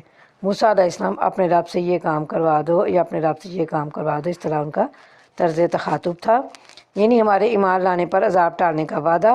اگر یہ عذاب ٹل گیا تو ہم تجھے اللہ کا سچا رسول مان لیں گے اور تیرے ہی رب کی عبادت کریں گے، لیکن ہر دفعہ وہ اپنا یہ عہد توڑ دیتے۔ جب حضرت موسیٰ علیہ السلام نے ایسی کئی نشانیاں پیش کر دیں جو ایک سے بڑھ کر ایک تھیں تو فرعون کو خطرہ لاحق ہوا کہ کہیں میری قوم موسیٰ کی طرف مائل نہ ہو جائے۔ چنانچہ اس نے اپنی ہار یا اپنی ہزیمت کے داغ کو چھپانے اور قوم کو مسلسل دھوکے و فریب میں مبتلا رکھنے کے لیے یہ نئی چال چلی کہ اپنے اختیار و اقتدار کے حوالے سے موسیٰ علیہ السلام کی بے توقیری اور کم تری کو نمایاں کیا جائے تاکہ قوم میری سلطنت اور سطوت سے ہی مرعوب رہے۔ اور یہ جو نہریں میرے نیچے نہیں بہتی سوال کر رہا تھا، اس سے مراد دریائے نیل جیس کی بعض شاخیں ہیں جو اس کے محل کے نیچے سے گزرتی تھیں۔ اس دور میں مصر اور فارس کے بادشاہ اپنی امتیازی شان اور خصوصی حیثیت کو نمایاں کرنے کے لیے سونے کے کڑے پہنتے تھے۔ اسی طرح قبیلوں کے سرداروں کے ہاتھوں میں بھی سونے کے کڑے اور گلے میں سونے کے طوق اور زنجیریں ڈال دی جاتی تھیں جن کی سرداری کی علامت سمجھی جاتی تھیں۔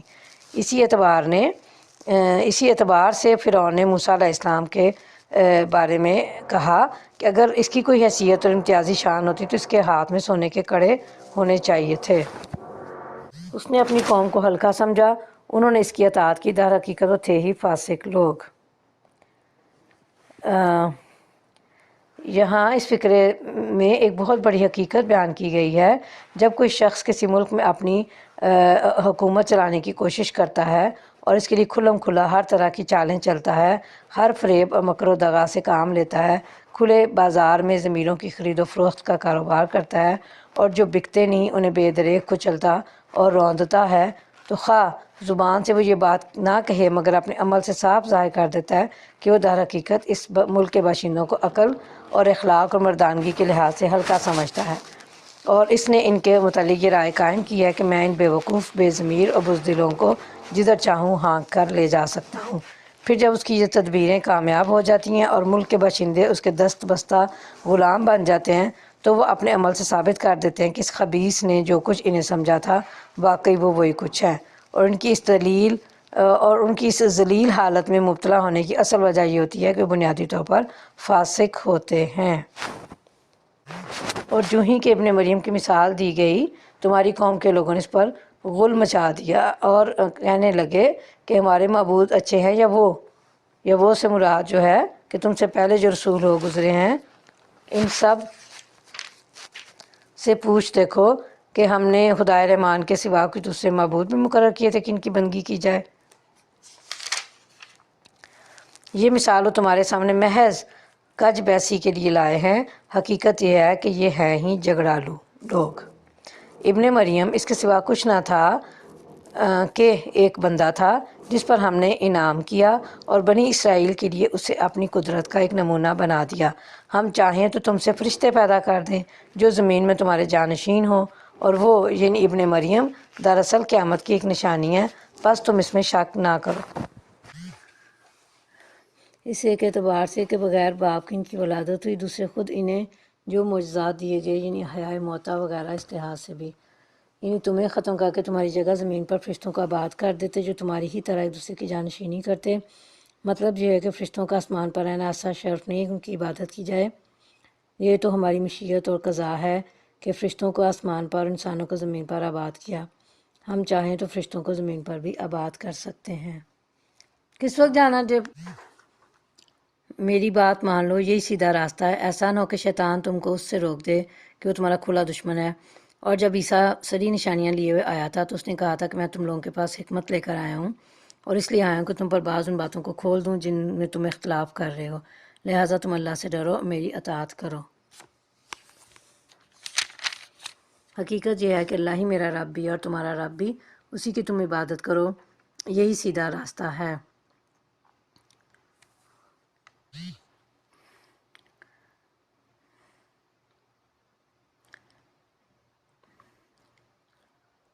مگر اس کی صاف تعلیم کے باوجود گروہوں نے آپس میں اختلاف کیا، پس تباہی ہے ان لوگوں کے لیے جنہوں نے ظلم کیا ایک دردناک دن کے عذاب سے۔ اس سے مراد یہود و نصارہ ہیں۔ یہودیوں نے حضرت عیسیٰ علیہ السلام کی تنقیص کی اور انہیں نعوذ باللہ ناجائز بچہ قرار دیا، جبکہ عیسائیوں نے غلو سے کام لے کر انہیں معبود بنا لیا۔ یا مراد عیسائیوں ہی کے مختلف فرقے ہیں جو حضرت عیسیٰ علیہ السلام کے بارے میں ایک دوسرے سے شدید اختلاف رکھتے ہیں۔ ایک انہیں ابن اللہ، دوسرا گروہ انہیں اللہ اور ثالث ثلاثہ کہتا ہے، اور ایک فرقہ مسلمانوں ہی کی طرح انہیں اللہ کا بندہ اور اس کا رسول تسلیم کرتا ہے۔ کیا یہ لوگ اب بس اسی چیز کے منتظر ہیں کہ اچانک ان پر قیامت آ جائے اور انہیں خبر بھی نہ ہو؟ وہ دن جب آئے گا تو متقین کو چھوڑ کر باقی سب دوست ایک دوسرے کے دشمن بن جائیں گے۔ اس روز ان لوگوں سے جو ہماری آیات پر ایمان لائے تھے، مطیع فرمان بن کر رہے تھے، کہا جائے گا کہ اے میرے بندو، آج تمہارے لیے کوئی خوف نہیں اور نہ تمہیں کوئی غم لاحق ہوگا۔ داخل ہو جاؤ جنت میں، تم اور تمہاری بیویاں، تمہیں خوش کر دیا جائے گا۔ ان کے آگے سونے کے تھال اور ساغر گردش کرائے جائیں گے، اور ہر من بھاتی اور نگاہوں کو لذت دینے والی چیز وہاں موجود ہوگی۔ ان سے کہا جائے گا تم اب یہاں رہو ہمیشہ، تم اس جنت کے وارث اپنے ان اعمال کی وجہ سے ہوئے ہو جو تم دنیا میں کرتے رہے۔ تمہارے لیے یہاں بکثرت فواکہ یعنی پھل موجود ہیں جنہیں تم کھاؤ گے۔ رہے مجرمین تو وہ ہمیشہ جہنم کے عذاب میں مبتلا رہیں گے، کبھی ان کے عذاب میں کمی نہ ہوگی اور وہ اس میں مایوس پڑے ہوں گے۔ ان پر ہم نے ظلم نہیں کیا بلکہ وہ خود ہی اپنے اوپر ظلم کرتے رہے۔ وہ پکاریں گے اے مالک، تیرا رب ہمارا کام ہی تمام کر دے تو اچھا ہے۔ وہ جواب دے گا تم یوں ہی پڑے رہو گے، ہم تمہارے پاس حق لے کر آئے تھے مگر تم میں سے اکثر کو حق ہی ناگوار تھا۔ اے مالک، مالک سے مراد ہے جہنم کا دروغہ، جیسے کہ یہ ساری گفتگو کے درمیان سے ظاہر ہو رہا ہے۔ اور آگے جو ہے داروغہ جہنم کا یہ قول کہ ہم تمہارے پاس حق لے کر آئے تھے، ایسا ہی ہے جیسے حکومت کا کوئی افسر حکومت کی طرف سے بولتے ہوئے ہم کا لفظ استعمال کرتا ہے، اور اس کی مراد یہ ہوتی ہے کہ ہماری حکومت نے یہ کام کیا یا یہ حکم دیا۔ کیا ان لوگوں نے کوئی اقدام کرنے کا فیصلہ کر لیا ہے؟ اشارہ ہے ان باتوں کی طرف جو سرداران قریش اپنی خفیہ مجلسوں میں رسول اللہ صلی اللہ علیہ وسلم کے خلاف کوئی فیصلہ کن قدم اٹھانے کے لیے کر رہے تھے۔ اچھا تو ہم بھی پھر ایک فیصلہ کیے لیتے ہیں۔ کیا انہوں نے یہ سمجھ رکھا ہے کہ ہم ان کی راز کی باتیں، ان کی سرگوشیاں سنتے نہیں ہیں؟ ہم سب کچھ سن رہے ہیں اور ہمارے فرشتے ان کے پاس ہی لکھ رہے ہیں۔ ان سے کہو اگر واقعی رحمان کی کوئی اولاد ہوتی تو سب سے پہلے عبادت کرنے والا میں ہوتا۔ پاک ہے آسمانوں اور زمین کا فرما روا، عرش کا مالک، ان ساری باتوں سے جو یہ لوگ اس کی طرف منسوب کرتے ہیں۔ اچھا انہیں اپنے باطل خیالات میں غرق اور اپنے کھیل میں منہمک یعنی مصروف رہنے دو، یہاں تک کہ یہ اپنا وہ دن دیکھ لیں جس کا انہیں خوف دلایا جا رہا ہے۔ وہی ایک آسمان میں بھی خدا ہے اور زمین میں بھی خدا، اور وہی حکیم و علیم ہے۔ بہت بالا و برتر ہے وہ جس کے قبضے میں زمین اور آسمانوں اور ہر اس چیز کی بادشاہی ہے جو زمین اور آسمان کے درمیان پائی جاتی ہے، اور وہی قیامت کی گھڑی کا علم رکھتا ہے، اور اسی کی طرف تم سب پلٹائے جانے والے ہو۔ اس کو چھوڑ کر یہ لوگ جنہیں پکارتے ہیں وہ کسی شفاعت کا اختیار نہیں رکھتے الا یہ کہ کوئی علم کی بنا پر حق کی شہادت دے۔ یعنی اگر کوئی شخص یہ کہتا ہے کہ اس نے جن ہستیوں کو معبود بنا رکھا ہے وہ لازماً شفاعت کے اختیارات رکھتی ہیں اور انہیں اللہ تعالیٰ کے ہاں ایسا زور حاصل ہے کہ جسے چاہیں بخشوا لیں، تو وہ بتائے کہ کیا وہ علم کی بنا پر اس بات کی مبنی بر حقیقت شہادت دے سکتا ہے؟ اور اگر تم ان سے پوچھو کہ انہیں کس نے پیدا کیا ہے تو یہ خود کہیں گے کہ اللہ نے، پھر کہاں سے یہ دھوکہ کھا رہے ہیں۔ قسم ہے رسول صلی اللہ علیہ وسلم کے اس قول کی کہ اے رب، یہ وہ لوگ ہیں جو مان کر نہیں دیتے۔ مطلب یہ ہے کہ قسم ہے رسول کے اس قول کی کہ اے رب، یہ وہ لوگ ہیں جو مان کر نہیں دیتے۔ کیسی عجیب ہے ان لوگوں کی فریب خوردگی، یعنی اپنے آپ کو جو فریب دے رہے ہیں کہ خود تسلیم کرتے ہیں کہ ان کا اور ان کے معبودوں کا خالق اللہ تعالیٰ ہی ہے، اور پھر بھی خالق کو چھوڑ کر مخلوق کی عبادت پر اصرار کیے جاتے ہیں۔ اچھا اے نبی صلی اللہ علیہ وسلم، ان سے درگزر کرو اور کہہ دو کہ سلام ہے تمہیں، عن قریب انہیں معلوم ہو جائے گا۔ یعنی یہ جو کہا فرمایا اللہ نے یہاں پہ کہ سلام ہے تمہیں، تو یہ سلام جو ہے یہ دین کے معاملے میں میری اور تمہاری راہ الگ الگ ہے۔ تم اگر باز نہیں آتے تو اپنا عمل کیے جاؤ، میں اپنا کام کیے جا رہا ہوں۔ عن قریب معلوم ہو جائے گا کہ سچا کون ہے اور جھوٹا کون۔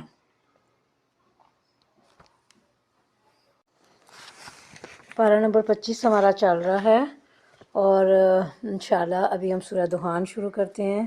سورہ دخان بھی مکی ہے اور اس کی 59 یعنی 59 آیات ہیں اور اس کے 3 رکوع ہیں۔ اور دیکھتے ہیں اس کا نام، یعنی آیت نمبر 10، یوم تأتی السماء بدخان مبین، کہ لفظ دخان کو اس سورہ کا عنوان بنایا گیا ہے، یعنی وہ سورہ جس میں لفظ دخان وارد ہوا ہے۔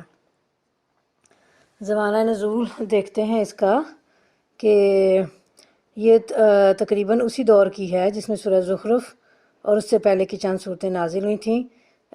تاریخی پس منظر یہ ہے کہ جب کفار مکہ کی مخالفانہ روش سے شدید تر ہوتی چلی گئی تو نبی صلی اللہ علیہ وسلم دعا کی کہ اے اللہ، یوسف علیہ السلام کے قحط جیسے قحط سے میری مدد فرما۔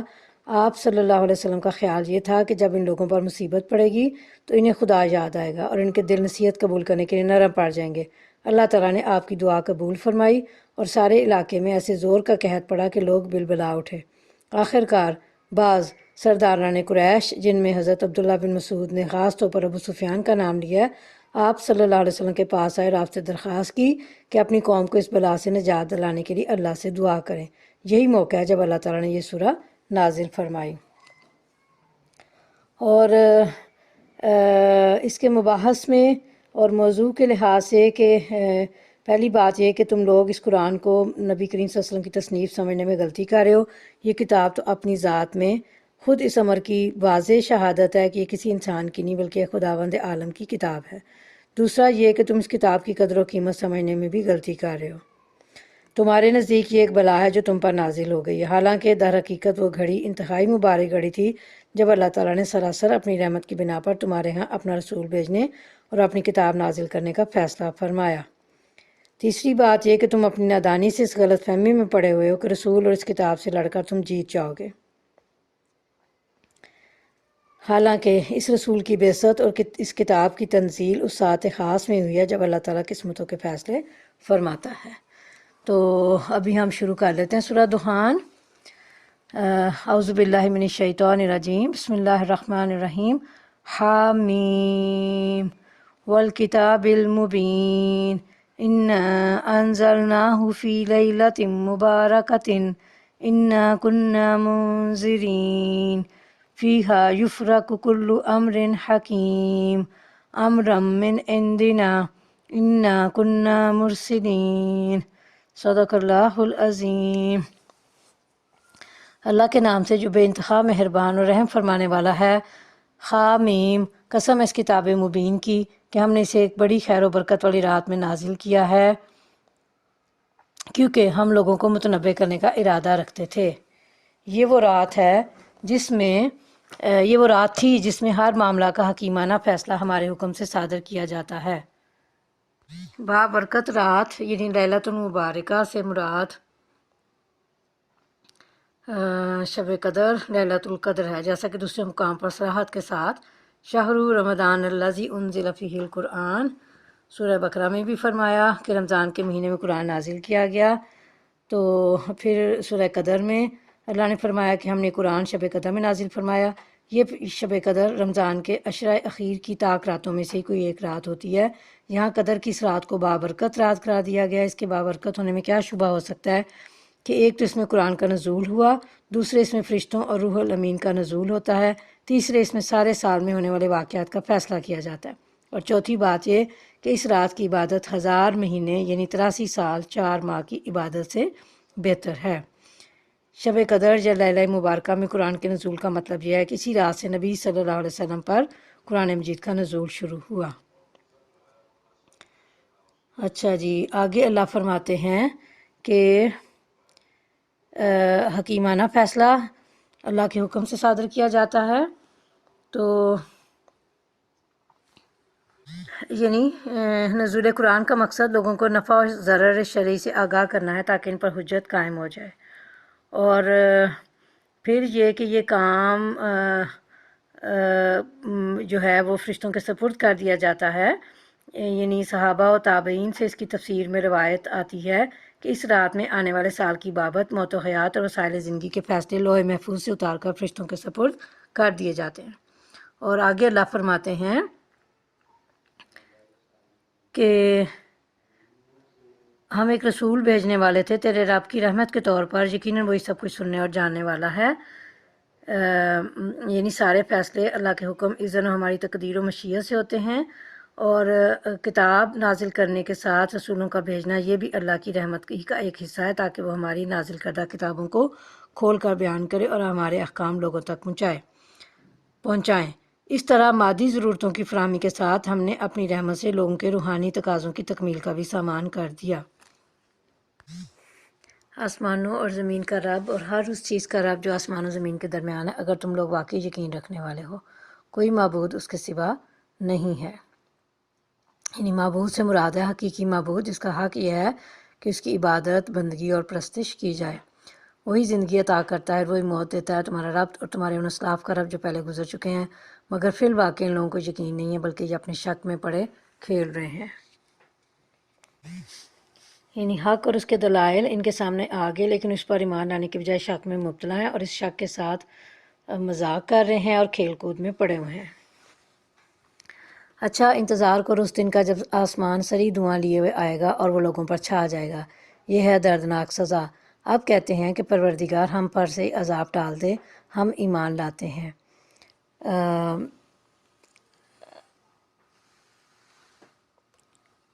یہ ان کفار کے لیے تہدید ہے کہ اچھا آپ اس دن کا انتظار فرمائیں جب کہ آسمان پر دھوئیں کا ظہور ہوگا۔ اس کے سبب نزول میں بتایا گیا ہے کہ اہل مکہ کے معاندانہ یعنی دشمنی والے رویے سے تنگ آ کر نبی صلی اللہ علیہ وسلم نے ان کے لیے قحط سالی کی بد دعا فرمائی، جس کے نتیجے میں ان پر قحط کا عذاب نازل کر دیا گیا، حتیٰ کہ وہ ہڈیاں، کھالیں اور مردار وغیرہ تک کھانے پر مجبور ہو گئے۔ آسمان کی طرف دیکھتے تو بھوک اور کمزوری کی شدت کے رس انہیں دھواں سا نظر آتا۔ بالآخر تنگ آ کر نبی صلی اللہ علیہ وسلم کی خدمت میں حاضر ہوئے اور عذاب ٹلنے پر ایمان لانے کا وعدہ کیا، لیکن یہ کیفیت دور ہوتے ان کا کفر و عناد پھر اسی طرح عود کر آیا۔ بعض کہتے ہیں کہ قرب قیامت کی 10 بڑی بڑی علامات میں سے ایک علامت دھواں بھی ہے، جس سے کافر زیادہ متاثر ہوں گے اور مومن بہت کم، اور یہ علامت قیامت کے قریب ظاہر ہوگی۔ آگے اللہ فرما رہے ہیں کہ ان کی غفلت کہاں دور ہوتی ہے، ان کا حال تو یہ ہے کہ ان کے پاس رسول مبین آ گیا، پھر بھی یہ اس کی طرف ملتفت نہ ہوئے اور کہا کہ یہ تو سکھایا پڑھایا باولا ہے، ہم ذرا عذاب ہٹائے دیتے ہیں، تم لوگ پھر وہی کچھ کرو گے جو پہلے کر رہے تھے۔ جس روز ہم بڑی ضرب لگائیں گے وہ دن ہوگا جب ہم تم سے انتقام لیں گے۔ اس سے مراد جو ہے غزوہ بدر کی گرفت ہے، جس میں 70 کافر مارے گئے اور 70 قیدی بنا لیے گئے۔ ہم ان سے پہلے فرعون کی قوم کو اسی آزمائش میں ڈال چکے ہیں۔ ان کے پاس ایک نہایت شریف رسول آیا اور اس نے کہا، اللہ کے بندوں کو میرے حوالے کرو، میں تمہارے لیے ایک امانت دار رسول ہوں، اللہ کے مقابلے میں سرکشی نہ کرو، میں تمہارے سامنے اپنی ماموریت کی صریح سند پیش کرتا ہوں اور میں اپنے رب اور تمہارے رب کی پناہ لے چکا ہوں اس سے کہ تم مجھ پر حملہ آور ہو۔ اگر تم میری بات نہیں مانتے تو مجھ پر ہاتھ ڈالنے سے باز رہو۔ حضرت موسیٰ علیہ السلام کی دعوت و تبلیغ کے جواب میں فرعون نے موسیٰ علیہ السلام کو قتل کی دھمکی دی، جس پر انہوں نے اپنے رب سے پناہ طلب کی، یعنی اگر مجھ پر ایمان نہیں لاتے تو نہ لاؤ، لیکن مجھے قتل کرنے کی یا اذیت پہنچانے کی بھی کوشش نہ کرو۔ آخر کار اس نے اپنے رب کو پکارا کہ یہ لوگ مجرم ہیں۔ جواب دیا گیا، اچھا تو راتوں رات میرے بندوں کو لے کر چل پڑ، تم لوگوں کا پیچھا کیا جائے گا، سمندر کو اس کے حال پر کھلا چھوڑ دے، یہ سارا لشکر غرق ہونے والا ہے۔ کتنے ہی باغ اور چشمے اور کھیت اور شاندار محل تھے جو وہ چھوڑ گئے، کتنے ہی عیش کے سر و سامان جن میں وہ مزے کر رہے تھے ان کے پیچھے دھرے رہ گئے۔ یہ ہوا ان کا انجام، اور ہم نے دوسروں کو ان کی چیزوں کا وارث بنا دیا، پھر نہ آسمان ان پر رویا نہ زمین، اور ذرا سی مہلت بھی ان کو نہ دی گئی۔ اس طرح بنی اسرائیل کو ہم نے سخت ذلت کے عذاب یعنی فرعون سے نجات دی، جو حد سے گزر جانے والوں میں فی الواقع بڑے اونچے درجے کا آدمی تھا، اور ان کی حالت جانتے ہوئے ان کو دنیا کی دوسری قوم پر ترجیح دی، اور انہیں ایسی نشانیاں دکھائیں جن میں سری آزمائش تھی۔ یہ اشارہ کفار مکہ کی طرف ہے، اس لیے کہ سلسلہ کلام انہی سے متعلق ہے۔ درمیان میں فرعون کا قصہ ان کی تنبیہ کے طور پر بیان کیا گیا ہے کہ فرعون نے بھی ان کی طرح کفر پر اصرار کیا تھا، دیکھ لو اس کا کیا حشر ہوا۔ اگر یہ بھی اپنے کفر و شرک پر اصرار کرتے رہے تو ان کا انجام بھی فرعون اور اس کے ماننے والوں سے مختلف نہیں ہوگا۔ یہ لوگ کہتے ہیں ہماری پہلی موت کے سوا اور کچھ نہیں، اور اس کے بعد ہم دوبارہ اٹھائے جانے والے نہیں ہیں۔ اگر تم سچے ہو تو اٹھا لاؤ ہمارے باپ دادا کو، یعنی یہ دنیا کی زندگی ہی بس آخری زندگی ہے، اس کے بعد دوبارہ زندہ ہونا اور حساب کتاب ہونا ممکن نہیں ہے۔ اور یہ نبی صلی اللہ علیہ وسلم اور مسلمانوں کو کافروں کی طرف سے کہا جا رہا ہے کہ اگر تمہارا یہ عقیدہ واقعی صحیح ہے کہ دوبارہ زندہ ہونا ہے تو ہمارے باپ دادا کو زندہ کر کے دکھا دو۔ یہ ان کی کٹ حجتی تھی، کیونکہ دوبارہ زندہ کرنے کا عقیدہ قیامت سے متعلق ہے، نہ کہ قیامت سے پہلے ہی دنیا میں زندہ ہو جانا یا کر دینا۔ یہ بہتر ہیں یا طبا کی قوم کے لوگ، طبا کی قوم اور اس سے پہلے کے لوگ، ہم نے ان کو اسی بنا پر تباہ کیا کہ وہ مجرم ہو گئے تھے۔ یعنی یہ کفار مکہ کیا طبا اور ان سے پہلے کی قومیں عاد و سمود وغیرہ سے زیادہ طاقتور اور بہتر ہیں؟ جب ہم نے انہیں ان کے گناہوں کی پاداش میں ان سے زیادہ قوت و طاقت رکھنے کے باوجود ہلاک کر دیا تو یہ کیا حیثیت رکھتے ہیں؟ طبا سے مراد قوم سبا ہے، اور سبا میں حمیر قبیلہ تھا، یہ اپنے بادشاہ کو طبا کہتے تھے، جیسے روم کی بادشاہ کو کیسر، فارس کے بادشاہ کو کسرا، مصر کے حکمران کو فرعون اور حبشہ کے فرمانروا کو نجاشی کہا جاتا تھا۔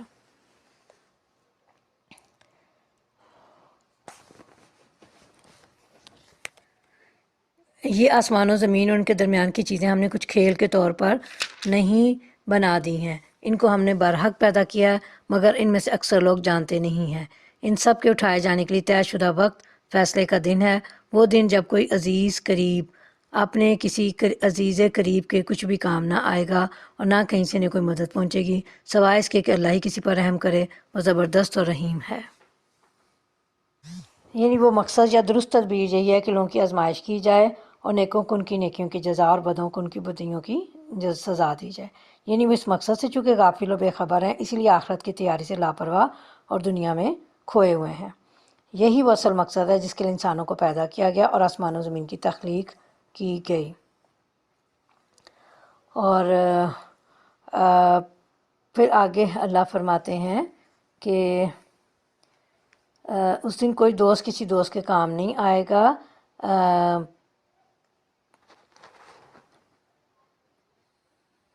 اور آگے یہ ہے کہ زقوم کا درخت گناہ گار کا کھاجا ہوگا، تیل کی تلچھٹ جیسا، پیٹ میں وہ اس طرح جوش کھائے گا جیسے کھولتا ہوا پانی جوش کھاتا ہے۔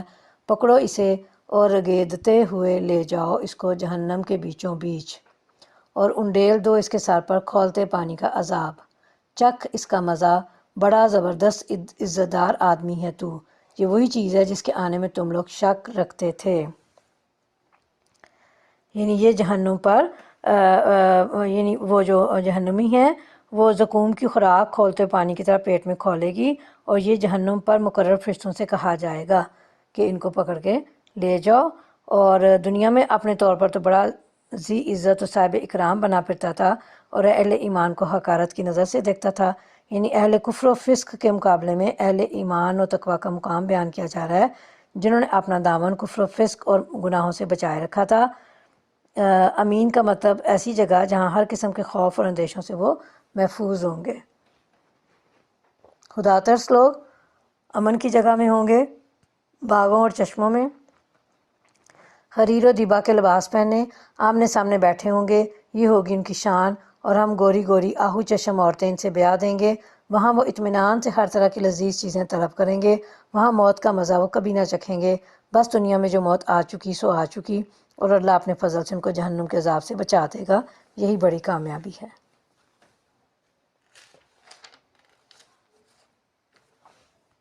یعنی متقین کے ساتھ یقیناً ایسا ہی معاملہ ہوگا کہ ان کے لیے ان کو جزا ملنی ہے، ان کی بے خوفی اور ان کا امن جو ہے اس کے ختم ہونے کا اندیشہ ہوگا، نہ ان کے کھانے سے بیماری وغیرہ کا خوف یا موت، تھکاوٹ اور شیطان کا کوئی خوف نہیں ہوگا۔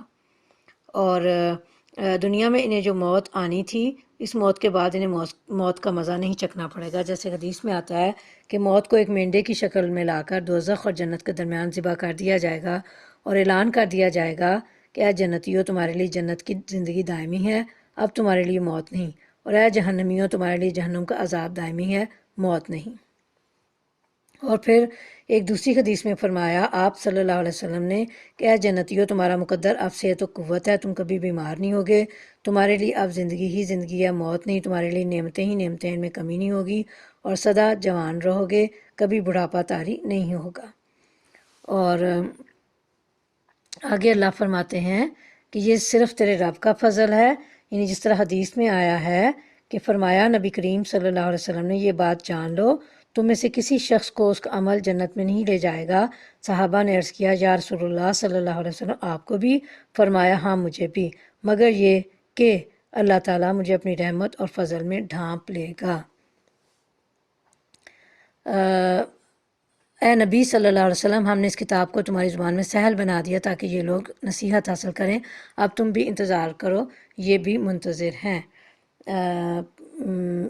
یعنی تو عذاب الہی کا انتظار کر اگر یہ ایمان نہ لائے، یہ منتظر ہیں اس بات کے کہ اسلام کے غلبہ نفوذ سے قبل ہی شاید آپ موت سے ہمکنار ہو جائیں۔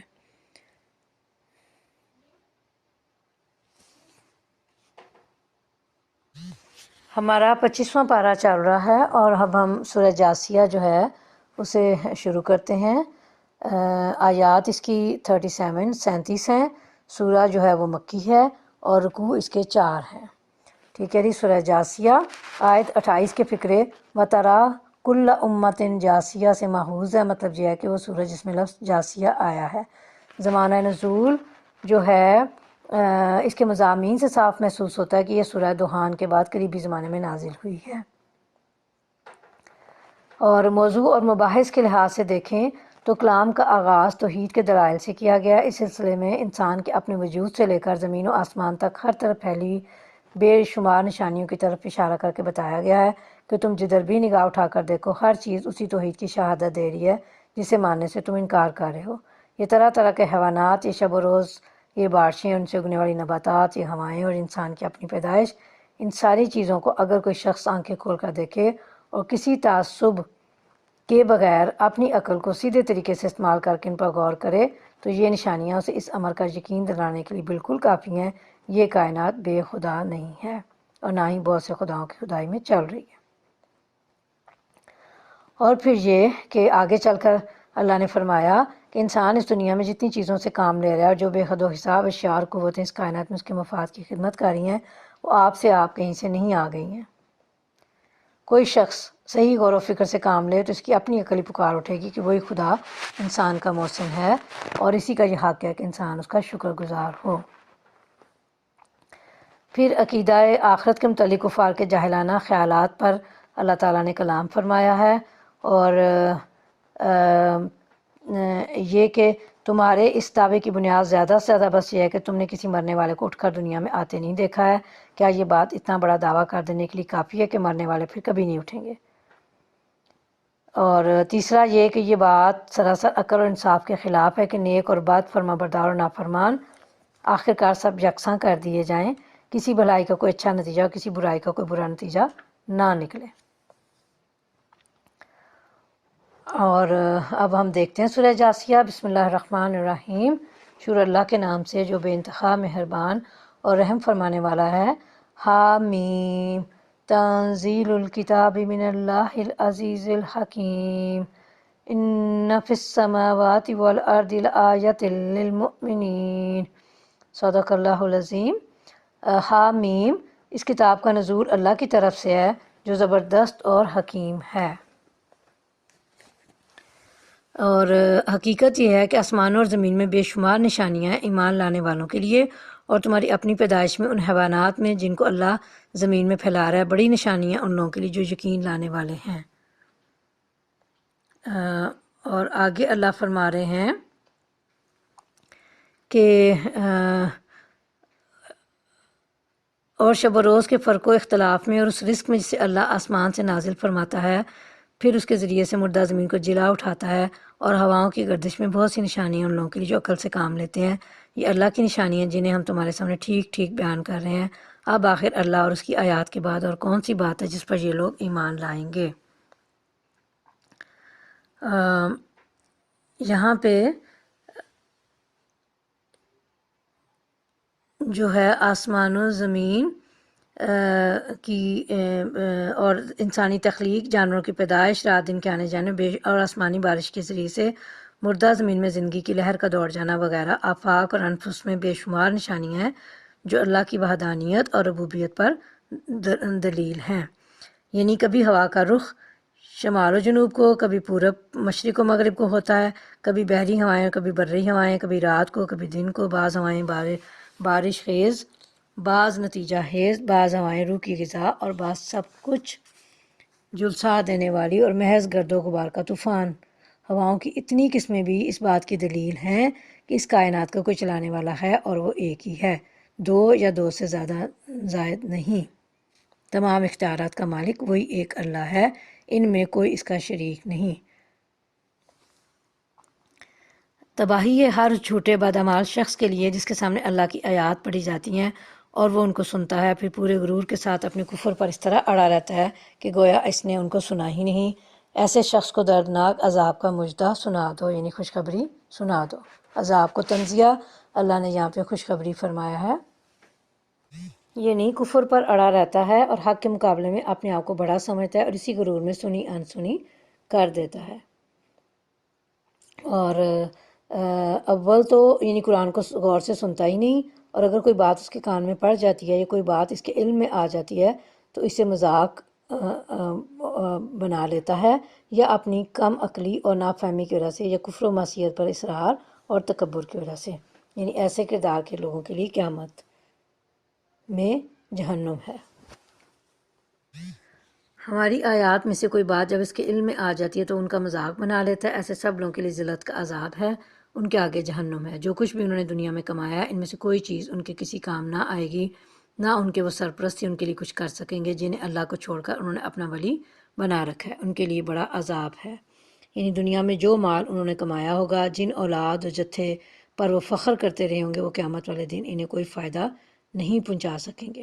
اور جن کو دنیا میں اپنا دوست، مددگار اور معبود بنا رکھا تھا، وہ اس روز ان کو نظر ہی نہیں آئیں گے۔ مدد انہوں نے کیا کرنی ہوگی۔ یہ قرآن سراسر ہدایت ہے ان لوگوں کے لیے بلا کا دردناک عذاب ہے جنہوں نے اپنے رب کی آیات کو ماننے سے انکار کیا۔ یعنی قرآن کیونکہ اس کے نزول کا مقصد ہی یہ ہے کہ لوگوں کو کفر و شرک کی تاریکیوں سے نکال کر ایمان کی روشنی میں لایا جائے، اس لیے اس کے سر تا پا ہدایت ہونے میں کوئی شک نہیں، لیکن ہدایت ملے گی تو اسے ہی جو اس کے لیے اپنا سینہ کھول دے گا۔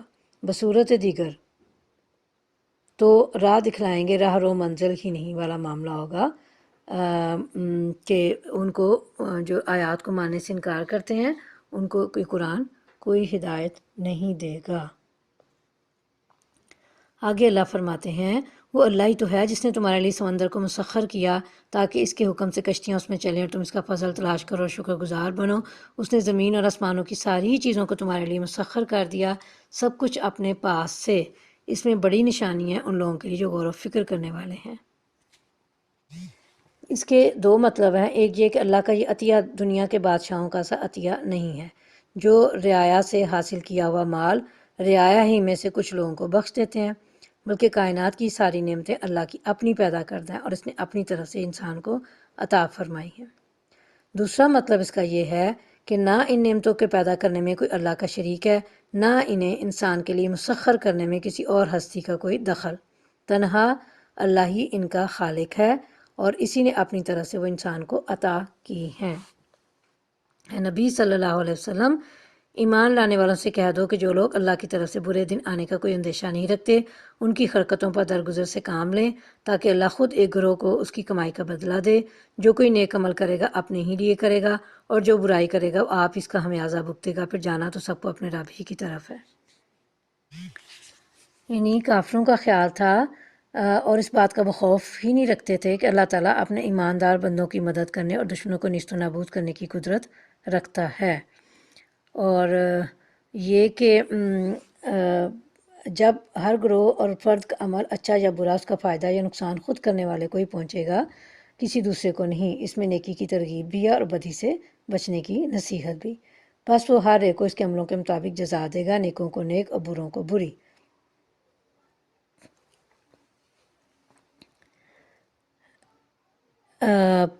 اس سے پہلے بنی اسرائیل کو ہم نے کتاب اور حکم اور نبوت عطا کی تھی۔ ان کو ہم نے عمدہ سامان زیست سے نوازا، دنیا بھر کے لوگوں پر انہیں فضیلت عطا کی اور دین کے معاملے میں انہیں واضح ہدایات دے دیں۔ پھر جو اختلاف ان کے درمیان رونما ہوا وہ نہ واقفیت کی وجہ سے نہیں بلکہ علم آ جانے کے بعد ہوا، اور اس بنا پر ہوا کہ وہ آپس میں ایک دوسرے پر زیادتی کرنا چاہتے تھے۔ اللہ قیامت کے روز ان معاملات کا فیصلہ فرما دے گا جن میں وہ اختلاف کرتے رہے ہیں۔ اس کے بعد اب اے نبی صلی اللہ علیہ وسلم، ہم نے تم کو دین کے معاملے میں ایک صاف شاہراہ یعنی شریعت پر قائم کیا ہے، لہٰذا تم اسی پر چلو اور ان لوگوں کی خواہشات کا اتباع نہ کرو جو علم نہیں رکھتے۔ اللہ کے مقابلے میں وہ تمہارے کچھ بھی کام نہیں آ سکتے۔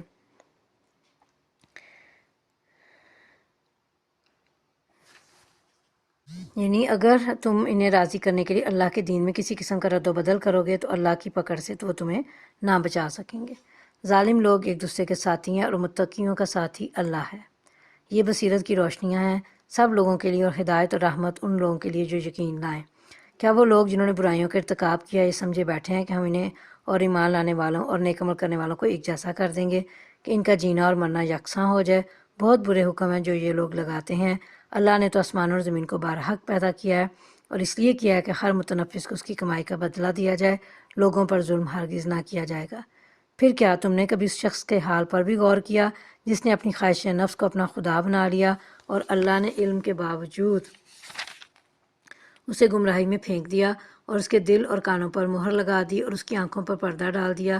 اللہ کے بعد اب اور کون ہے جو اسے ہدایت دے؟ کیا تم لوگ کوئی سبق نہیں لیتے؟ یعنی ان الفاظ کا مطلب یہ ہے کہ وہ شخص عالم ہونے کے باوجود اللہ کی طرف سے گمراہی میں پھینکا گیا کیونکہ وہ خواہش نفس کا بندہ بن گیا تھا۔ دوسرا مطلب یہ بھی ہو سکتا ہے کہ اللہ نے اپنے اس علم کی بنا پر کہ وہ اپنے نفس کی خواہش کو اپنا خدا بنا بیٹھا اسے گمراہی میں پھینک دیا۔ دل پر مہر لگا دی ہے سے مراد کہ اس کے کان واعظ و نصیحت سننے سے اور اس کا دل ہدایت کے سمجھنے سے محروم ہو گیا، چنانچہ وہ حق کو دیکھ بھی نہیں پاتا، اور یہ کہ وہ غور و فکر نہیں کرتے تاکہ حقیقت حال تم پر واضح اور آشکارا ہو جائے۔ یہ لوگ کہتے ہیں کہ زندگی بس یہی دنیا کی زندگی ہے، یہی ہمارا مرنا اور جینا ہے اور گردش ایام کے سوا کوئی چیز نہیں جو ہمیں ہلاک کرتی ہو۔ در حقیقت اس معاملے میں ان کے پاس کوئی علم نہیں ہے۔ یہ دہریہ اور ان کے ہم نوا مشرکین مکہ کا قول ہے جو آخرت کے منکر تھے۔ وہ کہتے تھے کہ بس یہ دنیا کی زندگی ہی پہلی اور آخری زندگی ہے، اس کے بعد کوئی زندگی نہیں، اور اس میں موت و حیات کا سلسلہ محض زمانے کی گردش کا نتیجہ ہے۔ تو حدیث قدسی ہے کہ اللہ تعالیٰ فرماتا ہے ابن آدم مجھے ایذا پہنچاتا ہے، زمانے کو برا بھلا کہتا ہے، یعنی اس کی طرف افعال کی نسبت کر کے اسے برا کہتا ہے، حالانکہ زمانہ بجائے خود کوئی چیز نہیں۔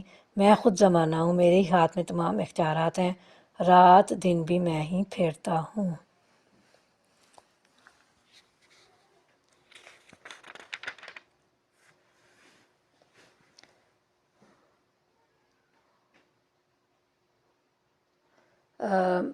جب ہماری واضح آیات انہیں سنائی جاتی ہیں تو ان کے پاس کوئی حجت اس کے سوا نہیں ہوتی کہ اٹھا لاؤ ہمارے باپ دادا کو اگر تم سچے ہو۔ اے نبی صلی اللہ علیہ وسلم ان سے کہو اللہ ہی تمہیں زندگی بخشتا ہے اور پھر وہی تمہیں موت دیتا ہے، پھر وہی تم کو اس قیامت کے دن جمع کرے گا جس کے آنے میں کوئی شک نہیں، مگر اکثر لوگ جانتے نہیں ہیں۔ زمین اور آسمانوں کی بادشاہی اللہ ہی کی ہے، اور جس روز قیامت کی گھڑی آ کھڑی ہوگی اس دن باطل پرست خسارے میں پڑ جائیں گے۔ اس وقت تم ہر گروہ کو گھٹنے کے بل گرا دیکھو گے۔ وَتَرَا كُلَّ أُمَّةٍ جاسیہ، یعنی آپ دیکھیں گے گھٹنوں کے بل گرے ہوئے، جاسیہ کا مطلب گھٹنوں کے بل گرنا ہے۔ ہر گروہ کو پکارا جائے گا کہ آئے اور اپنا نامہ اعمال دیکھے، ان سے کہا جائے گا آج تم لوگوں کو ان اعمال کا بدلہ دیا جائے گا جو تم کرتے رہے تھے، یہ ہمارا تیار کرایا ہوا اعمال نامہ ہے جو تمہارے اوپر ٹھیک ٹھیک شہادت دے رہا ہے، جو کچھ بھی تم کرتے تھے اسے ہم لکھواتے جا رہے تھے۔ پھر جو لوگ ایمان لائے تھے اور نیک عمل کرتے رہے تھے انہیں ان کا رب اپنی رحمت میں داخل کرے گا، اور یہی صریح کامیابی ہے۔ رحمت سے مراد جنت ہے، یعنی جنت میں داخل فرمائے گا اللہ تعالیٰ، اور جیسے حدیث میں آتا ہے کہ تو میری رحمت ہے، تیرے ذریعے سے یعنی تجھ میں داخل کر کے میں جس پر چاہوں گا رحم کروں گا۔ یہ بطور توبیخ کے ان سے ڈانٹ کے طور پر ان سے کہا جائے گا، کیونکہ رسول ان کے پاس آئے تھے، انہوں نے اللہ کے احکام انہیں سنائے تھے لیکن انہوں نے پرواہ ہی نہیں کی۔ اور جن لوگوں نے کفر کیا تھا ان سے کہا جائے گا کیا میری آیات تم کو نہیں سنائی جاتی تھیں مگر تم نے تکبر کیا اور مجرم بن کر رہے، یعنی حق کے قبول کرنے سے تم نے تکبر کیا اور ایمان نہیں لائے بلکہ تم تھے ہی گناہ گار۔ اور جب کہا جاتا تھا کہ اللہ کا وعدہ برحق ہے اور قیامت کے آنے میں کوئی شک نہیں تو تم کہتے تھے کہ ہم نہیں جانتے قیامت کیا ہوتی ہے، ہم تو بس ایک گمان سا رکھتے ہیں، یقین ہم کو نہیں ہے۔ یعنی قیامت کا عذاب جسے وہ مذاق یعنی انہونا سمجھتے تھے اس میں وہ گرفتار ہوں گے، اور اس وقت ان پر ان کے اعمال کی برائیاں کھل جائیں گی اور وہ اسی چیز کے پھیر میں آ جائیں گے جس کا وہ مذاق اڑایا کرتے تھے، اور ان سے کہہ دیا جائے گا کہ آج ہم بھی اسی طرح تمہیں بھلائے دیتے ہیں جس طرح تم اس دن کی ملاقات کو بھول گئے تھے، تمہارا ٹھکانہ اب دوزخ ہے اور کوئی تمہاری مدد کرنے والا نہیں ہے۔ یہ تمہارا انجام اس لیے ہوا کہ تم نے اللہ کی آیات کا مذاق بنا لیا تھا اور تمہیں دنیا کی زندگی نے دھوکے میں ڈال دیا تھا، لہٰذا آج نہ یہ لوگ دوزخ سے نکالے جائیں گے اور نہ ان سے کہا جائے گا کہ معافی مانگ کر اپنے رب کو راضی کرو۔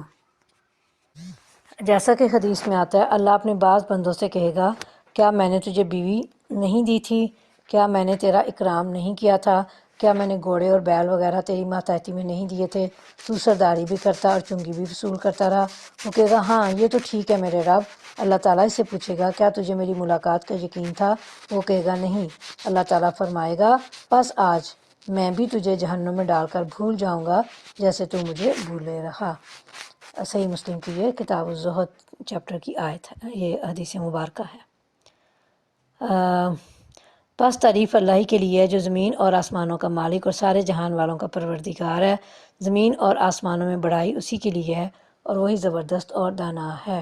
یعنی اللہ تعالیٰ کی آیات اور احکام کا مذاق اور دنیا کے فریب اور غرور میں مبتلا رہنا، یہ دو جرم ایسے ہیں جنہوں نے تمہیں عذاب جہنم کا مستحق بنا دیا۔ اب اس سے نکلنے کا امکان ہے اور نہ اس بات کی ہی امید کہ کسی موقع پر تمہیں توبہ اور رجوع کا موقع دے دیا جائے اور تم توبہ اور معذرت کر کے اللہ تعالیٰ کو منا لو۔ وما علینا الا البلاغ المبین۔ صدق اللہ العظیم۔ سبحانک اللہم وبحمدک نشہد لا الہ الا انت نستغفرک ونتوب الیک۔ ربنا تقبل منا انک انت السمیع العلیم وتب علینا انک انت التواب الرحیم۔ وصلی اللہ تعالی علی خیر خلقہ محمد وعلی آلہ واصحابہ اجمعین برحمتک یا ارحم الراحمین۔ پارہ نمبر 25 ہمارا الحمدللہ آج مکمل ہو گیا۔ کل انشاءاللہ تعالی اللہ کے حکم سے ہم پارہ نمبر 26 شروع کریں گے۔